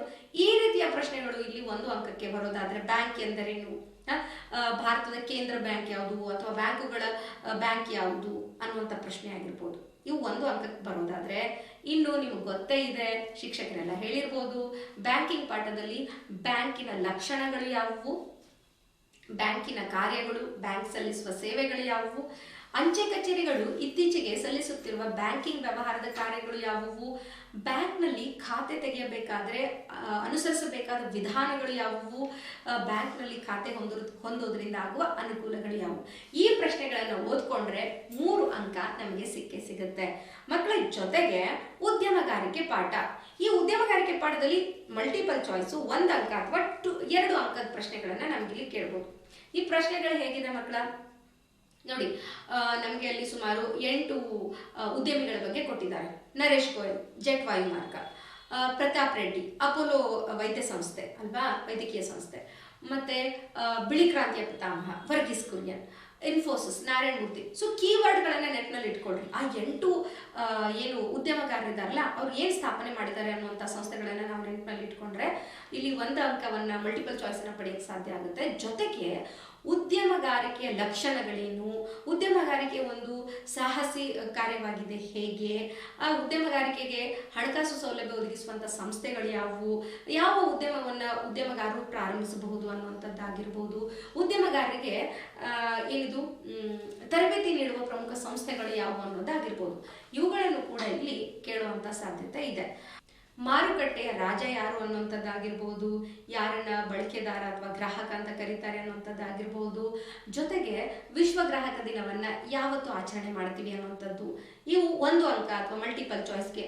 ಜೊತೆಗೆ ಈ ರೀತಿ ಪ್ರಶ್ನೆ ಬರ್ಬೋದು, ಹೇಗೆ ಅಂದ್ರೆ ನಿನಗೆ 20 ಲಕ್ಷ ರೂಪಾಯಿಯ 25 ಲಕ್ಷ ರೂಪಾಯಿಯ ನಷ್ಟವಾಗಿದೆ. ವ್ಯವಹಾರ, ನೀನು ಖರೀದಿಸಿದ ವಸ್ತು ಒಂದರಲ್ಲಿ 25 ಲಕ್ಷ ರೂಪಾಯಿಯ ನಷ್ಟವಾಗಿದೆ. ಹಾಗಿದ್ದರೆ ನೀನು ಯಾವ ಆಯೋಗಕ್ಕೆ ದೂರು ಕೊಡುವೆ? ಸೊ ಅಲ್ಲಿದೆ ಅಲ್ಲ ಮಕ್ಕಳೇ, ಜಿಲ್ಲಾ ಆಯೋಗ, ರಾಜ್ಯ ಆಯೋಗ, ರಾಷ್ಟ್ರ ಆಯೋಗ. ಸೊ ಅವುಗಳು ಎಷ್ಟು ನಷ್ಟ ಆದ್ರೆ ನೀವು ಅಲ್ಲಿ ದೂರನ್ನ ಸಲ್ಲಿಸಬಹುದು. ದೂರನ್ನ ಸಲ್ಲಿಸಬೇಕಾದ್ರೆ ಅದರಲ್ಲಿ ಯಾವ ಅಂಶಗಳನ್ನ ಮೆನ್ಷನ್ ಮಾಡಿರಬೇಕು ಅನ್ನುವಂಥದ್ದು, ಅಂದ್ರೆ ಯಾವ ಅಂಶಗಳನ್ನು ಆ ದೂರು ಹೊಂದಿರಬೇಕು ಅನ್ನುವಂಥದ್ದು. ಸೊ ಇವುಗಳು ಕೂಡ 1 ಅಂಕದಲ್ಲಿ ಬರುವಂಥದ್ದು.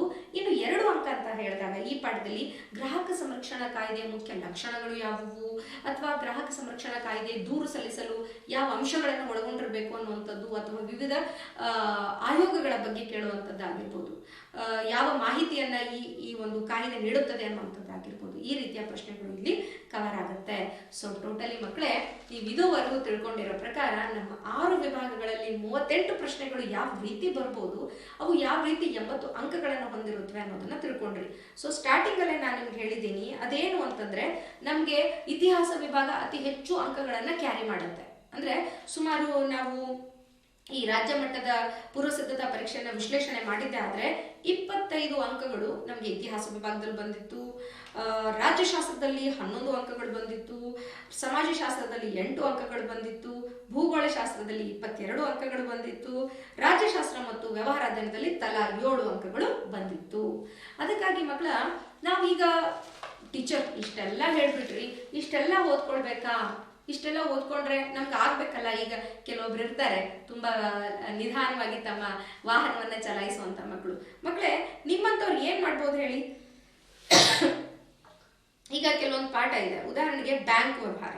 ಸೊ ಬ್ಯಾಂಕ್ ವ್ಯವಹಾರ ಪಾಠವನ್ನು ನೀವು ಪ್ರಿಪ್ರೇಷನ್ ಮಾಡ್ಕೊಂಡ್ರೆ ನಿಮ್ಗೆ 3 ಅಂಕ ಸಿಗುತ್ತೆ. ಅದೇ ರೀತಿಯಾಗಿ ಗ್ರಾಮೀಣಾಭಿವೃದ್ಧಿ ಪಾಠ ನೋಡಿ, ಅರ್ಥಶಾಸ್ತ್ರ ಮತ್ತು ವ್ಯವಹಾರ ಅಧ್ಯಯನ ಈ 2 ಪಾಠಗಳನ್ನ ನೀವು ಪ್ರಿಪ್ರೇಷನ್ ಮಾಡ್ಕೊಂಡ್ರೆ 14 ಅಂಕಗಳು ಖಡಾಖಂಡಿತವಾಗಿ ನೋಡಿ. ಅಂದ್ರೆ ಅಭಿವೃದ್ಧಿ ಪಾಠ, ಗ್ರಾಮೀಣಾಭಿವೃದ್ಧಿ ಪಾಠ, ಬ್ಯಾಂಕು ವ್ಯವಹಾರ, ಉದ್ಯಮಗಾರಿಕೆ, ಗ್ರಾಹಕರ ಶಿಕ್ಷಣ ರಕ್ಷಣೆ ಈ ಪಾಠಗಳನ್ನ ನೋಡ್ಕೊಂಡ್ರೆ ನಿಮಗೆ ಖಡಾಖಂಡಿತ 7 ಅಂಕ ಬಂದೇ ಬರುತ್ತೆ. ಟೀಚರ್ 14 ಅಂಕ ಬಂದೇ ಬರುತ್ತೆ. ಟೀಚರ್ 14 ಅಂಕಕ್ಕೆ ಪಾಸ್ ಆಗಲ್ವಲ್ಲ, ಪಾಸ್ ಆಗಕ್ಕೆ 28 ಅಂಕ ಬೇಕಲ್ವಾ ಅಂತೀರಾ? ಸೊ ಇತಿಹಾಸ ಕತೆ ತರ ಇರುತ್ತಲ್ವಾ, ಬರಿಬಹುದಲ್ವಾ ನೀವು? ನೋಡಿ, ಈ ನಮ್ಮ ಗಾಂಧಿಯುಗ ಮತ್ತು ರಾಷ್ಟ್ರೀಯ ಹೋರಾಟ, ಸ್ವಾತಂತ್ರ್ಯ ಹೋರಾಟ ಈ ಪಾಠ ತಲಾ 4 ಮತ್ತು ಇದು ಭಾರತದ ಪ್ರಥಮ ಸ್ವಾತಂತ್ರ್ಯ ಸಂಗ್ರಾಮ ಈ ಪಾಠಗಳನ್ನ ನೀವು ಮಾಡ್ಕೊಂಡ್ರೆ ಇಲ್ಲೂ ಕೂಡ 4 ಅಂಕದ ಪ್ರಶ್ನೆಗಳು ಕವರ್ ಆಗುತ್ತೆ. ಅಂದ್ರೆ ಎಷ್ಟು ಮಕ್ಕಳ ಇಲ್ಲಿ 4 4 4 ಸುಮಾರು 12 ಅಂಕಗಳು ಇಲ್ಲಿ ಕವರ್ ಆಗುತ್ತೆ. ಅಲ್ಲಿ 14 ಅಂಕ, ಇಲ್ಲಿ 12 ಅಂಕ ಆಯ್ತಲ್ಲ, 29 ಅಂಕ ನಿಮ್ಗೆ ಇಲ್ಲೇ ಬಂದ್ಬಿಡುತ್ತೆ. ಆದ್ರೆ ಮಕ್ಕಳೇ, ಯಾರು ನೀವು ಬಹಳ ಕನಿಷ್ಠ ಅಂಕ ಪಡ್ಕೊಳ್ಳೋಕೆ ಪ್ರಯತ್ನ ಮಾಡಬೇಡಿ. ನಾನು ಏನ್ ಹೇಳ್ತಾ ಇದ್ದೀನಿ, ಇಷ್ಟು ಪಾಠಗಳನ್ನ ನೀವು ಓದ್ಕೊಂಡ್ರೆ ನಿಜವಾಗ್ಲೂ ಅಂದ್ರೆ 28 ಅಂಕಗಳು ಅಥವಾ 30 ಅಥವಾ 40 ಅಂಕಗಳು ಈಗಾಗಲೇ ನಾವು ಹೇಳ್ಬಿಟ್ಟಿದೀವಿ ಯಾವ ಪಾಠದಲ್ಲಿ ಎಷ್ಟು ಅಂಕ ಬರುತ್ತೆ ಅಂತ. ಸೊ ನೀವು ಈ ವಿಡಿಯೋವನ್ನ ನೋಡ್ತಾ ಇದ್ರೆ ನೀವು ಪ್ಲೇ ಮತ್ತು ಪಾಸ್ ಮಾಡೋ ಮೂಲಕ ನೀವು ಯಾವ ಪಾಠಕ್ಕೆ ಎಷ್ಟು ಅಂಕ ಇದೆ ಅನ್ನೋದನ್ನ ನೀವು ವಿವರವಾಗಿ ತಿಳ್ಕೊಳ್ಬೇಕು. ಯಾಕಂತಂದ್ರೆ ಮಕ್ಕಳ, ಇದು ಒಂದು 30-40 ನಿಮಿಷದ ಒಂದು ಕಾರ್ಯಕ್ರಮ. ಈ ಕಾರ್ಯಕ್ರಮದಲ್ಲಿ ನಾವು ವೇಗವಾಗಿ ಹೇಳಿದಾಗ ಎಲ್ಲ ಪಾಠಗಳು ಕವರ್ ಆಗಿರೋ ತರ ನೋಡ್ಕೊಂಡಿದೀವಿ. ನಿಮ್ಗೆ ಒಂದ್ ವೇಳೆ ಇದು ತುಂಬಾ ಫಾಸ್ಟ್ ಅಂತ ಅನ್ಸಿತ್ತಂದ್ರೆ ನೀವು ಈ ವಿಡಿಯೋವನ್ನ ಪಾಸ್ ಮಾಡೋ ಮೂಲಕ ಈ ಪಾಠದಲ್ಲಿ ಇಷ್ಟ ಅಂಕ, ಈ ಪ್ರಶ್ನೆ ಬರ್ಬೋದು ಅನ್ನುವಂಥದ್ದನ್ನ ಮನವರಿಕೆ ಮಾಡ್ಕೊಂಡು ನೀವೇನ್ ಮಾಡ್ಬೋದು, ಪ್ರಿಪ್ರೇಷನ್ ಮಾಡ್ಕೊಳ್ಬಹುದು. ಮಕ್ಕಳಿಗೆ ಎಲ್ಲಕ್ಕಿಂತ ಇಂಪಾರ್ಟೆಂಟ್ ಪಾಯಿಂಟ್ ಹೇಳ್ತೀನಿ ಕೇಳಿ. 2 ಅಂಕದ ಪ್ರಶ್ನೆ ಇದ್ದಾಗ ನಾನು ಎಷ್ಟು ಬರಿಬೇಕು ಟೀಚರ್? ಒಂದು ಪ್ಯಾರಾಗ್ರಾಫ್ ಪೂರ್ತಿ ಬರಿಬೇಕಾ? 8-10 ಲೈನ್ ಬರಿಬೇಕಾ? ಇಲ್ಲ. ಸಮಾಜವನ್ನ ಯಾವಾಗೂ ಅಂಶಗಳನ್ನ ಹಾಕಿ ಬರಿಬೇಕು, ಅಂದ್ರೆ ಪಾಯಿಂಟ್ ಹಾಕಿ ಬರಿಬೇಕು. 2 ಅಂಕದ ಪ್ರಶ್ನೆ ಇದ್ದಾಗ ನೀನಲ್ಲಿ 4 ಪಾಯಿಂಟ್ಗಳನ್ನ ಬರಿಬೇಕು. ಅಂದ್ರೆ ಕನಿಷ್ಠ 4 ಪಾಯಿಂಟ್, ಹೆಚ್ಚೆಷ್ಟೇ ಬರೆದು ನಡೆಯುತ್ತೆ. ಸಮಯಾಭಾವ ಇರೋದ್ರಿಂದ 4 ಪಾಯಿಂಟ್ ಅಲ್ಲಿ ನೀನು ಉತ್ತರ ಮುಗಿಯೋ ತರ ನೋಡ್ಕೋ. 3 ಅಂಕದ ಪ್ರಶ್ನೆ ಇದ್ದಾಗ ಅಲ್ಲಿ 8-10 ಪಾಯಿಂಟ್ಗಳಿದ್ರು ಕೂಡ ನೀವು ಬರಿಬೇಕಾಗಿರೋದು 6 ಪಾಯಿಂಟ್.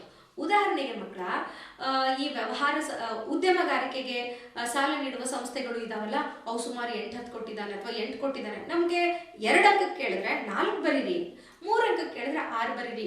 ಇಲ್ಲ ಟೀಚರ್ ಅದ್ರಲ್ಲಿ 12 ಇದೆ, ನಾನು 12 ಬರೀತೀನಿ ಅನ್ನೋದು ಇದು ಕೆಲಸ ಮಾಡಕ್ಕೆ ಹೋಗ್ಬೇಡಿ. ಆದ್ರೆ ಕೆಲವೊಂದು ಸಂದರ್ಭದಲ್ಲಿ ಪೂರ್ತಿ ಬರೀಲೇಬೇಕಾಗುತ್ತೆ. ಉದಾಹರಣೆಗೆ ಈ ಬ್ಯಾಂಕ್ ಖಾತೆ ತೆಗೆಯುವ ವಿಧಾನಗಳು ಯಾವುವು ಅಂದಾಗ ಆ ಎಲ್ಲಾ ವಿಧಾನಗಳನ್ನು ನೀನು ವಿವರಿಸಲೇಬೇಕು. 6 ಕೇಳಿದ್ದಾರೆ 6 ಬರೀತೀನಿ ಅಂತಲ್ಲ, ಅಲ್ಲಿ 7 ಇದ್ರೆ 7 ಬರಿಬೇಕು, 8 ಇದ್ರೆ 8 ಬರಿಬೇಕು 3 ಅಂಕಕ್ಕೆ. ಇನ್ನು 4 ಅಂಕದ ಪ್ರಶ್ನೆ ಇದ್ದಾಗ ಮಕ್ಕಳೇ, ಖಡಾಖಂಡಿತವಾಗಿ ನೀವು ಅಲ್ಲಿ 8 ಪಾಯಿಂಟ್ಗಳನ್ನ ಬರೀಲೇಬೇಕು. ಆ 8 ಪಾಯಿಂಟ್ಗಳನ್ನ ಬರೆದಾಗ ಅಥವಾ 8 ಪಾಯಿಂಟ್ಗಿಂತ ಹೆಚ್ಚು ಅಂಕ ಬರೆದಾಗ ನಿಮಗೆ 4 ಅಂಕ. ಮತ್ತು ಆನ್ಸರ್ ತುಂಬಾ ಸುಸಂಬದ್ಧ ಆಗಿರ್ಬೇಕು, ಅಂತಂದ್ರೆ ಆನ್ಸರ್ ಫ್ರೇಮ್ ಅಲ್ಲಿ ಇರಬೇಕು, ಆರ್ಗನೈಸ್ಡ್ ಆಗಿರ್ಬೇಕು ಉತ್ತರ. ಸೊ ಮಕ್ಕಳ, ಇವು ಕೆಲವೊಂದು ಟ್ರಿಕ್ಸ್ ಆಗಿತ್ತು. ಇನ್ನು ನಕ್ಷೆ ನೋಡಿ, ನಾ ಈಗಾಗಲೇ ಹೇಳಿದೆ, ಭಾರತದ ಸ್ಥಾನ ಮತ್ತು ವಿಸ್ತೀರ್ಣ, ಜಲಸಂಪನ್ಮೂಲ, ಸಾರಿಗೆ ಮತ್ತು ಸಂಪರ್ಕ ಇದೇ ಪಾಠದಲ್ಲಿ ನಕ್ಷೆ ಬರೋದ್ರಿಂದ ಈ ಪಾಠದ ನಕ್ಷೆಗಳನ್ನ ಬಿಡಿಸಿ ನೀವು ಅಭ್ಯಾಸ ಮಾಡ್ತಾ ಇರುವಂತ ಕೋಣೆ ಅಥವಾ ಮಲ್ಕೊಂಡಿರೋ ಕೋಣೆಯ ಗೋಡೆ ಮೇಲೆ ಹಚ್ಕೊಂಡ್ರೆ ಪ್ರತಿದಿನ ನೀವು ಅವುಗಳನ್ನ ನೋಡ್ತಾ ಇದ್ರೆ ಖಂಡಿತವಾಗಿ ನಿಮ್ಗೆ ಅಲ್ಲಿ ಉತ್ತಮ ಅಂಕ ಗಳಿಸ್ಕೊಳಕ್ ಸಾಧ್ಯ ಆಗುತ್ತೆ.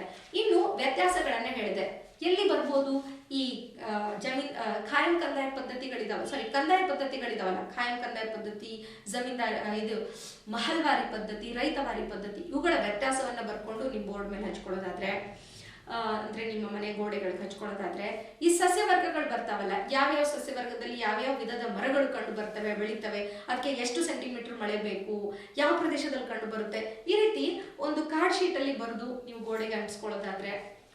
ಅಷ್ಟೇ ಅಲ್ಲ, ಔಪಚಾರಿಕ ಅನೌಪಚಾರಿಕ ಇವುಗಳ ನಡುವಿನ ವ್ಯತ್ಯಾಸ, ದುಡಿಮೆ ಸಹಿತ ದುಡಿಮೆ ರಹಿತ ಕೆಲಸದ ನಡುವಿನ ವ್ಯತ್ಯಾಸ, ಪೂರ್ವಘಟ್ಟ ಪಶ್ಚಿಮ ಘಟ್ಟಗಳ ನಡುವಿನ ವ್ಯತ್ಯಾಸ, ಪೂರ್ವ ತೀರ ಪಶ್ಚಿಮ ತೀರಗಳ ನಡುವಿನ ವ್ಯತ್ಯಾಸ, ಇವುಗಳನ್ನ ನೀವು ನಿಮ್ಮ ಮನೆ ಗೋಡೆಗೆ ನೀವು ಎಲ್ಲಿ ಕೂಡ್ತೀರಾ, ಎಲ್ಲಿ ಹೆಚ್ಚು ಯಾವ ರೂಮಲ್ಲಿ ಇರ್ತೀರಾ ಆ ರೂಮಿನ ಗೋಡೆಗೆ ಅಂಟಿಸಿದ್ರೆ ನೀವು ಪದೇ ಪದೇ ಅದನ್ನ ನೋಡ್ತಾ ಇದ್ರೆ ನಿಮ್ಗೆ ಖಂಡಿತ ಉತ್ತಮ ಅಂಕ ಪಡ್ಕೊಳ್ಳಕ್ಕೆ ಇದು ಸಹಾಯ ಮಾಡುತ್ತೆ ಅಂತ ಹೇಳ್ಬೋದು. ಇನ್ನು ಮಕ್ಕಳೇ, ಉತ್ತರ ಬರಿಬೇಕಾದ್ರೆ ಅದಕ್ಕೆ ಅಂಡರ್ಲೈನ್ ಮಾಡಿ. ನೀವು ಯಾವ ಇಂಪಾರ್ಟೆಂಟ್ ವಿಷಯವನ್ನ ನೀವು ಮೌಲ್ಯಮಾಪಕರಿಗೆ ತಿಳಿಸಕ್ಕೆ ಇಷ್ಟಪಡ್ತಾ ಇದ್ದೀರಾ, ನಿಮ್ಮ ಹತ್ರ ಟೈಮ್ ಇದ್ರೆ ಪೆನ್ಸಿಲ್ ತಗೊಳ್ಳಿ, ಅದ್ರ ಕೆಳಗಡೆ ಅಂಡರ್ಲೈನ್ ಮಾಡ್ತಾ ಹೋಗಿ. ನೆನಪಿನಲ್ಲಿರಲಿ, ಅಕ್ಷರ ದುಂಡಾಗಿರ್ಲಿ. ಅಕ್ಷರ ದುಂಡಾಗಿದ್ದಾಗ ವ್ಯಾಲ್ಯುವೇಟರ್ಸ್ ಚೆಕ್ ಮಾಡ್ತಿರ್ಬೇಕಾದ್ರೆ ನಿಮ್ಮ ಬಗ್ಗೆ ಒಳ್ಳೆ ಇಂಪ್ರೆಷನ್ ಬರುತ್ತೆ, ಹಾ ಮಗು ತುಂಬಾ ಜಾಣ ಇದೆ, ಅಕ್ಷರ ಚೆನ್ನಾಗಿದೆ ಅಂತ. ಆದಷ್ಟು ನೀವು ಈಗಾಗಲೇ 38 ಪ್ರಶ್ನೆ ಇರೋದ್ರಿಂದ, ಅವಧಿ 30 ನಿಮಿಷ ಇರೋದ್ರಿಂದ ಏನ್ ಮಾಡ್ತೀರಾ ನೀವು ಸಾಮಾನ್ಯವಾಗಿ, ನಾನು ಇದನ್ನ ಬರ್ದಿದ್ದೀನಿ, ಬಹುಶಃ ಇದನ್ನ ಗಡ್ಬಡಿಯಲ್ಲಿ ಯಾವ್ದಾದ್ರೂ ಒಂದು ಪ್ರಶ್ನೆನ ಬಿಟ್ಟು ಹೋಗೋ ಸಾಧ್ಯತೆ ಇರುತ್ತೆ. ಅದಕ್ಕಾಗಿ ನೀವು ಯಾವ ಪ್ರಶ್ನೆಗೆ ಉತ್ತರ ಮಾಡಿದ್ದೀರಾ ಪೆನ್ಸಿಲ್ ಇಂದ ನೀವು ಪ್ರಶ್ನೆ ಪತ್ರಿಕೆಯಲ್ಲಿ ಅದಕ್ಕೆ ಟಿಕ್ ಮಾಡಿ. ಈ ಪ್ರಶ್ನೆಗೆ ನಾವು ಉತ್ತರ ಬರ್ದಿದ್ದೀನಿ, ಈ ಪ್ರಶ್ನೆಗೆ ಉತ್ತರ ಬರ್ದಿದ್ದೀನಿ. ಇದರಿಂದ ಏನಾಗುತ್ತೆ, ಯಾವ ಪ್ರಶ್ನೆ ಆದ್ರೂ ಉಳಿದ್ರೆ ಅದು ನಿಮ್ಗೆ ಅಲ್ಲಿ ಗೊತ್ತಾಗುತ್ತೆ. ಮತ್ತೊಂದು ಹೇಳೋದಾಯ್ತು ಅಂತಂದ್ರೆ ಮಕ್ಕಳ, ಪ್ರಾರಂಭದಲ್ಲಿ ಪ್ರಶ್ನೆ ಪತ್ರಿಕೆಯನ್ನ 10 ನಿಮಿಷ ಅಥವಾ 15 ನಿಮಿಷ ಸಮಾಧಾನದಿಂದ ಕೂತ್ಕೊಂಡು ಓದಬೇಕು. ನೀವು ಕ್ವಶನ್ ಪೇಪರ್ ತಗೊಂಡ ತಕ್ಷಣ ನಂಗೆ ಮೊದಲೇ ಮಲ್ಟಿಪಲ್ ಚಾಯ್ಸ್ ಗೊತ್ತು, ನೀಲಿ ನೀರಿನ ನಿತ್ಯ ಜಾರಿಗೆ ತಂದವನು ಫ್ರಾನ್ಸಿಸ್ ಕೋಡಿ ಅನ್ಬೇಡ, ನಾನು ಟಿಕ್ ಮಾಡ್ತೀನಿ ಅಂತ ಬರೆಯಕ್ಕೆ ಶುರು ಮಾಡಿದ್ರೆ ನಿಮ್ಗೆ ಏನಾಗುತ್ತೆ ಗೊತ್ತಾ ಮಕ್ಕಳೇ, ಮುಂದೆ ಯಾವ ಪ್ರಶ್ನೆ ಇದೆ ಅದು ನಿಮಗೆ ನಿಮ್ಮ ತಲೆ ಮೊದಲೇ ತಗೊಳ್ಬೇಕು. ಇನ್ನು 3 ಗಂಟೆಯಲ್ಲಿ ನಾನು ಎಷ್ಟೆಷ್ಟು ಪ್ರಶ್ನೆಗಳಿಗೆ ಉತ್ತರ ಬರೀಬೇಕು, ಯಾವ ಪ್ರಶ್ನೆ ನನಗೆ ಬರುತ್ತೆ, ಯಾವ ಪ್ರಶ್ನೆ ಉತ್ತರ ಬರೀಬೇಕಾದ್ರೆ ವಿಚಾರ ಮಾಡಿ ನಾನು ಬರೀಬೇಕು ಅನ್ನೋಂಥದ್ದನ್ನ ಮೊದಲೇ ನೀವು ಗಮನದಲ್ಲಿ ಇಟ್ಕೊಂಡ್ರೆ ನಿಮಗೆ ಉತ್ತಮ ಅಂಕ ಗಳಿಸೋದಕ್ಕೆ ಸಾಧ್ಯ ಆಗುತ್ತೆ ಅಂತ ಹೇಳ್ಬೋದು. ಸೊ ಅದಕ್ಕಾಗಿ ಮಕ್ಕಳೇ ನಾನು ಏನು ಹೇಳ್ತಾ ಇದ್ದೀನಿ ಅಂತ ಹೇಳಿದ್ರೆ, ಇರುವಂತ 3 ಗಂಟೆಯನ್ನ ಡಿವೈಡ್ ಮಾಡ್ಕೊಳ್ಳಿ. ಇಷ್ಟು ಗಂಟೆ ಒಳಗೆ ನಾನು ಮಲ್ಟಿಪಲ್ ಚಾಯ್ಸ್ ಮುಗಿಸಿರ್ತೀನಿ, ಬಹು ಆಯ್ಕೆ. ಇಷ್ಟು ಗಂಟೆಗಳಲ್ಲಿ ನಾನು 1 ಅಂಕ ಮುಗಿಸಿರ್ತೀನಿ. ಇಷ್ಟು ಗಂಟೆ ಆಗದಿದ್ರೆ ನಾನು 2 ಅಂಕಕ್ಕೆ ಹೋಗಿರ್ತೀನಿ, 3 ಅಂಕಕ್ಕೆ ಹೋಗಿರ್ತೀನಿ, 4 ಅಂಕ ನಕ್ಷೆ ಈ ರೀತಿ ನಾನು ಬಿಡಿಸಿರ್ತೀನಿ ಅಂತ. ಸೊ ಈ ಬಾರಿ ಪ್ರತಿ ಬಾರಿ ಕೊನೆಗೆ ಇದ್ದಂತ ಸಮಾಜ ವಿಜ್ಞಾನ ವಿಷಯ ಪತ್ರಿಕೆಯನ್ನ ಈ ಬಾರಿ ನಡುವೆ ಹಾಕಿದ್ದಾರೆ. ಸೊ ಅದಕ್ಕಾಗಿ 1 ದಿನ ಟೈಮ್ ಸಿಕ್ಕಿದೆ ನಿಮಗೆ ಪೇಪರ್ನ ಓದ್ಕೊಳ್ಳೋಗೋಸ್ಕರ. ಸೊ ಮಕ್ಕಳೇ, ಸಿಕ್ಕಂತ ಈ ಅವಧಿ ಐ ಥಿಂಕ್ ಇವತ್ತಿನಿಂದ ಸುಮಾರು 1 ತಿಂಗಳ ಅವಧಿ ಉಳ್ಕೊಳ್ತು ಅಂತ ಭಾವಿಸ್ತೀನಿ. ಸೊ ಈ ಕಡಿಮೆ ಅವಧಿಯಲ್ಲಿ ನೀವು ಉತ್ತಮ ರೀತಿಯಲ್ಲಿ ಪ್ರಿಪ್ರೇಷನ್ ಮಾಡಿಕೊಂಡು ಉತ್ತಮ ಅಂಕ ಪಡ್ಕೊಳ್ತೀರಾ ಅಂತ ಭಾವಿಸ್ತೀನಿ. ಈ ನಾನು ಹೇಳೋದ್ರಲ್ಲಿ ಕೆಲವೊಂದು ಪ್ರಶ್ನೆಗಳು ಬಿಟ್ಟು ಹೋಗಿರ್ಬೋದು, ಕೆಲವೊಂದು ಅಂಶಗಳು ಬಿಟ್ಟು ಹೋಗಿರ್ಬೋದು, ಅದನ್ನ ನಿಮ್ಮ ಶಿಕ್ಷಕರು ಖಂಡಿತ ಹೇಳ್ತಾರೆ. ಆದ್ರೆ ಮಕ್ಕಳ ಒಂದ್ ಮಾತು ಮಾತ್ರ ತಿಳ್ಕೊಳ್ಳಿ, ಇಲ್ಲಿ ಮತ್ತೊಂದು ಇಂಪಾರ್ಟೆಂಟ್ ಪಾಯಿಂಟ್ ನಾನು ಏನ್ ಹೇಳ್ತಾ ಇದ್ದೀನಿ ಅಂದ್ರೆ, ಕರ್ನಾಟಕ ಪರೀಕ್ಷಣಾ ಮಂಡಳಿಯವರು ಒಂದು ಮಾದರಿ ಪ್ರಶ್ನೆ ಪತ್ರಿಕೆಯನ್ನ ಬಿಟ್ಟಿದ್ದಾರೆ, ಜೊತೆಗೆ ನಿಮ್ಮ ರಾಜ್ಯ ಮಟ್ಟದ ಪೂರ್ವ ಸಿದ್ಧತಾ ಪರೀಕ್ಷೆ, ಈ 2 ಪ್ರಶ್ನೆ ಪತ್ರಿಕೆಯನ್ನ ವಿವರವಾಗಿ ಓದ್ಕೊಳ್ರಿ. ಎಲ್ಲ ಪ್ರಶ್ನೆಗಳಿಗೆ ಉತ್ತರ ಸಿದ್ಧ ಮಾಡ್ಕೊಳ್ಳಿ. ಆ ಎಲ್ಲ ಪ್ರಶ್ನೆಗಳಿಗೆ ಉತ್ತರ ನಿಮಗೆ ಬರೋದನ್ನ ಕನ್ಫರ್ಮ್ ಮಾಡ್ಕೊಳ್ಳಿ. ಬಹುಶಃ ಪರೀಕ್ಷೆಯಲ್ಲಿ ಇದು ನಿಮಗೆ ಬಹಳ ಹೆಲ್ಪ್ ಆಗುತ್ತೆ ಅಂತ ನಾನು ಹೇಳ್ತೀನಿ. ಮತ್ತು ಎಲ್ಲಕ್ಕಿಂತ ಹೆಚ್ಚಾಗಿ ಈ ಬಾರಿ ಪುಸ್ತಕದ ಹಿಂದೆ ಇರುವಂತಹ ಮಲ್ಟಿಪಲ್ ಚಾಯ್ಸ್, ಬಿಟ್ಟ ಸ್ಥಳ, 1 ಅಂಕದ ಪ್ರಶ್ನೆ, 2 ಅಂಕದ ಪ್ರಶ್ನೆಗಳೇನಾದ್ರೂ ಕೊಟ್ಟಿದ್ರೆ ಅದನ್ನು ಕೂಡ ಡೀಟೇಲ್ ಆಗಿ ಓದ್ಕೊಳ್ಳಿ. ಹೆಚ್ಚು ಸ್ಕೋರ್ ಮಾಡೋದಕ್ಕೆ ಇದು ನಿಮಗೆ ಖಂಡಿತ ಸಹಾಯ ಆಗುತ್ತೆ ಅಂತ ಭಾವಿಸ್ತೀನಿ. ಸೊ 1ರಿಂದ 9ನೇ ತರಗತಿವರೆಗೆ ಕಲಿತು 10ನೇ ಕ್ಲಾಸಿಗೆ ಬಂದು ನಿಮ್ಮ ಜೀವನದ ಪ್ರಮುಖ ಪರೀಕ್ಷಾ ಘಟ್ಟವನ್ನು ನೀವು ಎದುರಿಸ್ತಾ ಇದ್ದೀರಾ ಮಕ್ಕಳೇ. ಸೊ ನಿಮ್ಮೆಲ್ಲರಿಗೂ ಒಳ್ಳೇದಾಗ್ಲಿ, ಆತ್ಮವಿಶ್ವಾಸದಿಂದ ಬರೀರಿ, ಯಾವುದಕ್ಕೂ ಭಯ ಪಡಬೇಡಿ. ಈ ನ್ಯೂಸ್ ಹಂಟ್ ಕನ್ನಡ ಚಾನಲ್ ಅನ್ನ ನೀವು ಸಬ್ಸ್ಕ್ರೈಬ್ ಮಾಡಿ. ನಾನು ಹೇಳಿರುವಂತಹ ಸಮಾಜ ವಿಜ್ಞಾನ ವಿಷಯದ ಕುರಿತ ಈ ವಿಡಿಯೋವನ್ನ ನಿಮ್ಮ ಸ್ನೇಹಿತರಿಗೂ ಕೂಡ ಶೇರ್ ಮಾಡ್ಕೊಳ್ಳಿ. ಚಾನೆಲ್ನ ಸಬ್ಸ್ಕ್ರೈಬ್ ಮಾಡಿ, ಶೇರ್ ಮಾಡ್ಕೊಳ್ಳಿ. ಇಷ್ಟ ಆದರೆ ಕಮೆಂಟ್ ಕೂಡ ಮಾಡಿ. ಖಂಡಿತ ಉಪಯುಕ್ತವಾಗುತ್ತದೆ ಅಂತ ನಾನು ಈ ಮೂಲಕ ಭಾವಿಸ್ತೇನೆ. ಮತ್ತೊಮ್ಮೆ ನಿಮ್ಮೆಲ್ಲರಿಗೂ ಶುಭವಾಗಲಿ, ಆಲ್ ದ ವೆರಿ ಬೆಸ್ಟ್ ಅಂತ ಹೇಳ್ತಾ ನಾನು ನಿಮ್ಮಿಂದ ವಿದಾಯ ತಗೊಳ್ತೀನಿ. ಧನ್ಯವಾದಗಳು.